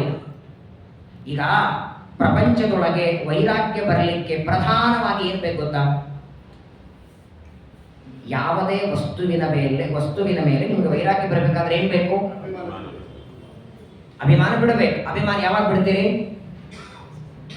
ಕ್ಷುಲ್ಲಕ ಅಂತ ಗೊತ್ತಾದ್ರಲ್ಲ, ಆ ವಸ್ತುವಿನಿಂದ ನಿಮಗೊಂದು ಹಾನಿ ಇದೆ ಅಂತ ಗೊತ್ತಾದಾಗ, ನಿಮಗೆ ತೊಂದರೆ ಇದೆ ಅಂತ ಗೊತ್ತಾದಾಗ, 2-3 ಜಿಲೇಬಿ ಜಾಂಗೀರ ಹಾಕಿದರೂ ಎಲ್ಲಿವರೆಗೆ ತಿಂತೀರಿ? ಇನ್ನು ನೆಕ್ಸ್ಟ್ ನೀವೇನಾದ್ರೂ ಸಿಹಿ ತಿಂದ್ರೆ ನೀವು ಬದುಕೋದು ಕಷ್ಟ ಅಂತ ಯಾವಾಗ ಡಾಕ್ಟರ್ ಹೇಳ್ತಾರೆ ನೋಡಿ, ಆಗ ಮಾರನೇ ದಿನ ಯಾಕ್ರಿ ಜಿಲೇಬಿ ತಿನ್ನಲ್ವಾ? ಬೇಡ, ಅಲ್ಲಿವರೆಗೆ ಬೇಡ ಅಂದಿಲ್ಲ. ಎಲ್ಲೇ ನೋಡಿ ಪ್ರಪಂಚದಲ್ಲಿ ಯಾವುದೇ ವಸ್ತುವಿನ ಮೇಲೆ ಅದರಿಂದ ನನಗೆ ಹಾನಿ ಇದೆ, ಇದರಿಂದ ನನಗೆ ತೊಂದರೆ ಇದೆ ಅಂತ ಯಾವಾಗ ಗೊತ್ತಾಗತ್ತೆ ನೋಡಿ, ಆಗ ಅದನ್ನ ಬೇಡ ಅಂತಾನೆ. ಬೇಡ ಅನ್ನೋದು ವೈರಾಗ್ಯ. ಹಾಗಾದ್ರೆ ಈ ವೈರಾಗ್ಯ ಬರೋದಕ್ಕೆ ಎಲ್ಲದರಿಂದ ತೊಂದರೆ ತೋರಿಸ್ಬೇಕಾ ದೇವರು? ಬಹಳ ಸುಂದರವಾದ ಕಾರಣವನ್ನ ಪರಮಾತ್ಮ ಕೊಡ್ತಾರೆ. ವೈರಾಗ್ಯ ಹೇಗೆ ಬರ್ತದೆ? ವೈರಾಗ್ಯ ಬರೋದಕ್ಕೆ ನಾವೆಲ್ಲರೂ ಏನ್ ಮಾಡಬೇಕು? ಯಾವ ಮಾರ್ಗದಿಂದ ನಡಿಬೇಕು? ವೈರಾಗ್ಯದಿಂದ ಹೇಗೆ ಪರಮಾತ್ಮನ ಅನುಗ್ರಹವಾಗುತ್ತೆ? ಒಂದು ಕಥೆಯನ್ನ ಉದ್ಧವನಿಗೆ ಪರಮಾತ್ಮ ತಿಳಿಸ್ತಾನೆ. ನಾಳೆ ದಿನ ಅದನ್ನು ತಿಳಿಯೋಣ. ತುಂಬಾ ಮಹತ್ವದ ವಿಚಾರಗಳು. ಏಕಾದಶ ಸ್ಕಂದ ಅಂದ್ರೆ ಒಂದು ಅರ್ಥದಲ್ಲಿ ಅದ್ಭುತವಾದ ವಿಚಾರಗಳ ಒಂದು ಸಮುದ್ರ ಇದ್ದಾಗೆ ಈ ಎಲ್ಲ ವಿಚಾರಗಳು. ಉದ್ಧವನ ಯೋಗ್ಯತೆ ಬಹಳ ದೊಡ್ಡದು. ಬೃಹಸ್ಪತ್ಯಾಚಾರ ಅವತಾರ, ಅವನಿಗೆ ಕೃಷ್ಣನ ಮಾತಿನಿಂದ ಉಪದೇಶದಿಂದ ವೈರಾಗ್ಯ ಬಂತು. ನಮಗೆ ಬರತ್ತೆಲ್ಲೋ ಗೊತ್ತಿಲ್ಲ, ಈ ಪ್ರವಚನ 10 ಸಲ ಕೇಳಿರ್ತೀವಿ. ಕೊನೆ ವೈರಾಗ್ಯ ಎಲ್ಲಿ ಬರ್ತದೆ? ಪ್ರವಚನ ಹೇಳೋ ಆಚಾರ ಮೇಲೇನೆ. ಭಾಳ ಹೇಳಿದ್ರೆ ಸಾಕು, ನಾನು ಪ್ರವಚನಕ್ಕೆ ಹೋಗೋದು ಬೇಡ ಅಂತ ನಮ್ಮ ಮೇಲೆ ವೈರಾಗ್ಯ ಬರ್ತದೆ ಹೊರತು ವಸ್ತುಗಳ ಮೇಲೆ ವೈರಾಗ್ಯ ಹೇಗೆ ಬರೋದು? ವೈರಾಗ್ಯಕ್ಕಾಗಿ ಏನು ಮೊದಲನೇ ಸ್ಟೆಪ್ ಯಾವುದು? ಡೈರೆಕ್ಟ್ ಆಗಿ ನಾವು ಪುರಂದರದಾಸರಿಗೆ ಆ ಒಂದು ವಾಟಕ ಹೆಂಡತಿ ಹಿಡ್ಕೊಂಡಿದ್ದಂತೆ, ಯಾಕೋ ಭಯ ಆಗ್ತಿದೆ ಅಂತಾರೆ. ಏನ್ ತಗೊಂಡ ವಾಟಕ ಬಂದು ಬೀಸಿ ಹೋಗದ್ರ, ₹1 ದಾನ ಮಾಡದಿದ್ದ ವ್ಯಕ್ತಿ ಬಂಗಾರ ಮಾಡಕ ಬೀಸಿ ಹೋಗದ್ರಂತ. ಆ ತರಹದ ವೈರಾಗ್ಯ ನಮಗೆ ನಿಮಗೆ ಬರೋದು ಕಷ್ಟ. ಆದರೆ ನಮ್ಮ ಯೋಗ್ಯತೆಗೆ ತಕ್ಕಂತೆ ನಮಗೆ ವೈರಾಗ್ಯ ಬೇಕು. ಅದಕ್ಕೆ ಏನು ಉಪಾಯ, ಯಾವ ಮಾರ್ಗದಿಂದ ನಡೀಬೇಕು ಅನ್ನೋದನ್ನ ಪರಮಾತ್ಮ ತಿಳಿಸ್ತಾನೆ. ಸರಿ, ನಾಳೆಂತೂ ಉಪನ್ಯಾಸ ಆಗುತ್ತೆ. ನಾಳೆದ್ದು ಹೆಂಗ್ ಮಾಡೋದು?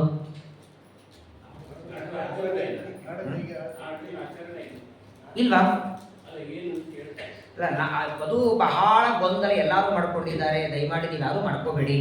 ವೇದವ್ಯಾಸ ದೇವರೇ ಅನೇಕ ಪುರಾಣಗಳಲ್ಲಿ ಹೇಳಿದ್ದು, ಆಮೇಲೆ ಧರ್ಮಶಾಸ್ತ್ರವೂ ಹೇಳ್ತದೆ, ಕೆಲವರು ವಾದ ಏನು ಅಂದರೆ ಗ್ರಹಣದ ಕಾಲ ಅಲ್ಪ ಕಾಲ ಆದದ್ದರಿಂದ ಆಚರಣೆ ಇಲ್ಲ ಅಂತಿದ್ದಾರೆ.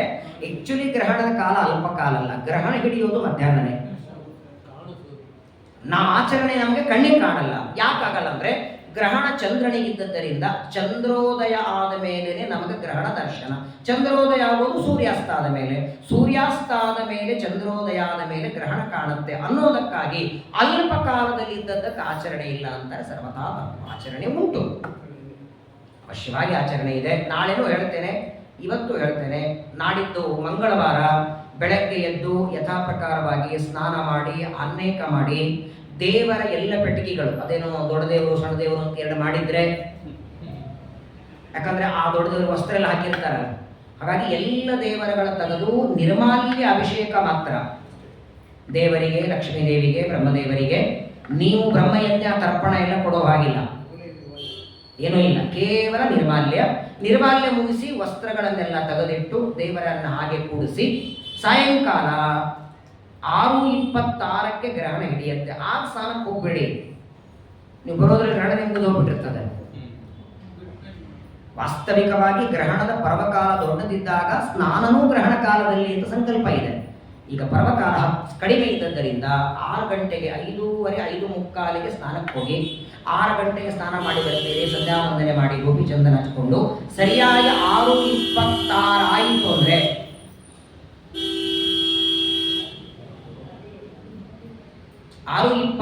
ಆಯಿತು ಅಂದರೆ ತಿಲತರ್ಪಣ ಕೊಡಿ.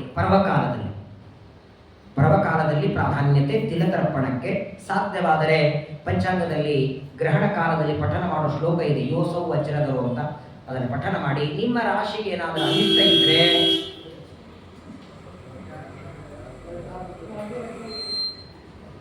ನಿಮ್ಮ ರಾಶಿಗೆ ಅನಿಷ್ಟ ಫಲ ಇದ್ದರೆ ಗಾಬರಿ ಆಗಬೇಡಿ.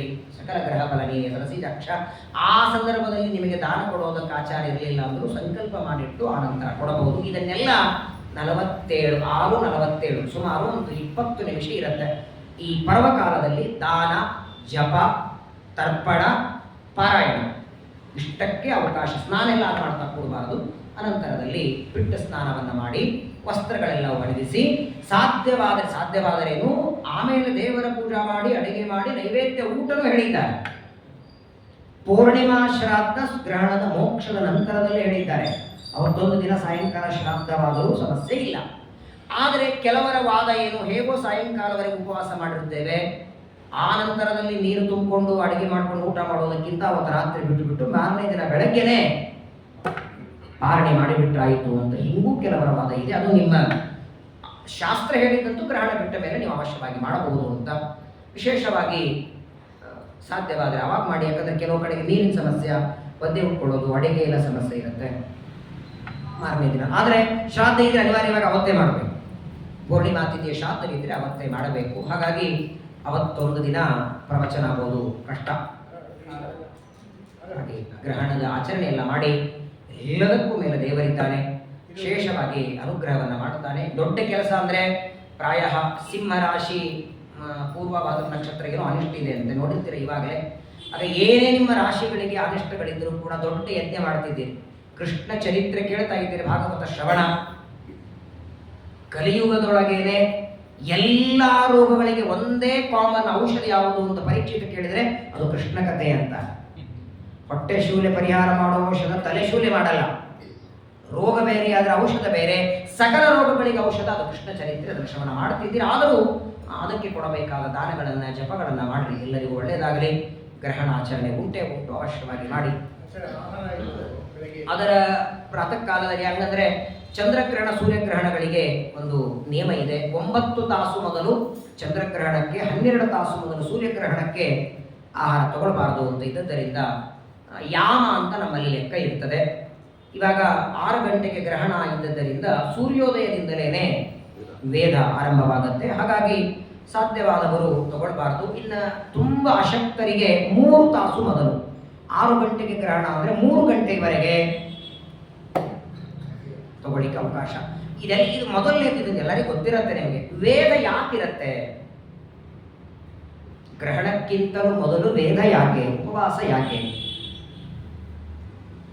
ಶಾಸ್ತ್ರದ ನಿಯಮದಲ್ಲಿ ವೇದ ಇದು ಬರೋದು ಗ್ರಹಣ ಸೂರ್ಯನಿಗೂ ಚಂದ್ರನಿಗೆ. ಸಾಮಾನ್ಯವಾಗಿ ಇವಾಗ ನೋಡಿ, ನಮ್ಮ ಮನೆಯಲ್ಲಿ ಯಾರೊಬ್ಬರು ICU ಅಲ್ಲಿ ಇದ್ದಾರೆ ಅಂದರೆ ನಾವು ಮನೆಯಲ್ಲಿ ಕೂತ್ಕೊಂಡು ಊಟ ಮಾಡ್ತಿರ್ತೀವ. ಹಾಗೇನೆ ಸೂರ್ಯಚಂದ್ರನಿಗೆ ಒಂದು ಆಪತ್ತು ಬರೋದಿದೆ, ಸೂರ್ಯಚಂದ್ರನಿಗೆ ಗ್ರಹಣ ಬರೋದಿದೆ, ತನ್ನಿಮಿತ್ತಕವಾಗಿ ಆಹಾರ ಸೇವನೆ ಇಲ್ಲ. ಇನ್ನೊಂದು ಪ್ರಧಾನ ಕಾರಣ, ಗ್ರಹಣಕ್ಕಿಂತ ಮೊದಲು ಯಾಕೆ ಬೇಡ ಅಂತಾರಂದ್ರೆ, ಯಾವಾಗಲೂ ನೋಡಿ ಆಹಾರ 7-8 ಗಂಟೆ ಮೊದಲು ನೀವು ತಿನ್ನಿಲ್ಲ ಅಂದ್ರೆ ಗ್ರಹಣ ಕಾಲದಲ್ಲಿ ಮಲಮೂತ್ರ ಬರಲ್ಲ. ಗ್ರಹಣ ಕಾಲದಲ್ಲಿ ಮಲಮೂತ್ರ ವಿಸರ್ಜನೆ ಆಗಬಾರದು ಅಂದರೆ 8 ತಾಸು ಮೊದಲು ಆಹಾರದ ನಿಗ್ರಹ. ಹಾಗಾಗಿ ಗ್ರಹಣ ಕಾಲದಲ್ಲಿ ಜಪ ಪಾರಾಯಣ ಯಾವುದಕ್ಕೂ ಅಲ್ಲ. ನೋಡಿ, ಒಂದು ಸೌಟು ಸಾರಿ ಅವರು ನಿಮಗೆ ಬಡಿಸಿದ್ರೆ ಅವನ ಮೇಲೆ ಪ್ರೀತಿ ಬಂದಿರ್ತದೆ, ಮತ್ತು ನೆಕ್ಸ್ಟ್ ಟೈಮ್ ಅವ ಬರಂಗಿಲ್ಲ ಅಡುಗೆಗೆ. ಅಂಥದ್ರೊಳಗೆ ಹಗಲು ರಾತ್ರಿ ಬೆಳಕು ಕೊಡೋ ಸೂರ್ಯಚಂದ್ರನಿಗೆ ದೊಡ್ಡ ಆಪತ್ತು ಬಂದರೆ ನಮ್ಮ ಕರ್ತವ್ಯ ಅಲ್ವಾ ಅದು? ಸೂರ್ಯಚಂದ್ರ ಗ್ರಹಣವಾಗ ನಾವ್ಯಾಕೆ ಪಾಲಿಸಬೇಕು ಅಂತ ಯಾರಿಗಾದರಿದ್ರೆ, ಇಡೀ ಜಗತ್ತಿಗೆ ಪ್ರಕಾಶ ಕೊಡ್ತಾರೆ, ಅವರ ಋಣ ಎಲ್ಲರ ತಲೆ ಮೇಲಿದ್ದರಿಂದ ಅವರಿಗೆ ಗ್ರಹಣ ಹಿಡಿದಾಗ ನಾವೆಲ್ಲರೂ ಜಪ ಪಾರಾಯಣ ಮಾಡಿ ಆ ಗ್ರಹಣದ ಶಾಂತಿಯನ್ನು ಮಾಡಬೇಕು. ಎಲ್ಲರಿಗೂ ಒಳ್ಳೆಯದಾಗಲಿ. ನಾಳೆ ಬೇಕಾದರೆ ಇನ್ನೊಮ್ಮೆ ಹೇಳ್ತೇನೆ, ಗ್ರಹಣದ ಆಚರಣೆ ಮಾಡಿ.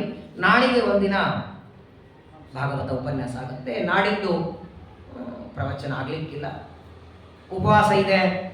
ಬೇಕಾದರೆ ಮಧ್ಯಾಹ್ನ ಯಾವಾಗ ನೀವು ಬರ್ತೀನಿ ಅಂದರೆ ಅದಕ್ಕೂ ನಾನು ರೆಡಿ ಇದ್ದೇನೆ. ನನ್ನದೊಂದು ಕೆಲಸ ಇಲ್ಲ, ಸಾಯಂಕಾಲ ಅಸಾಧ್ಯ, ಮಧ್ಯಾಹ್ನ ಕಾಲ ಇರುತ್ತೆ. ಬೇಡ ಅಂದರೆ ಕೊನೆಗೆ ಬುಧವಾರ ದಿನ ಪ್ರವಚನ ಮತ್ತೆ ಮುಂದುವರಿತು.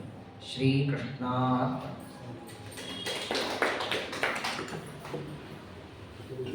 ವ್ಯಾಸಾಯ ಭವನಾಶಾಯ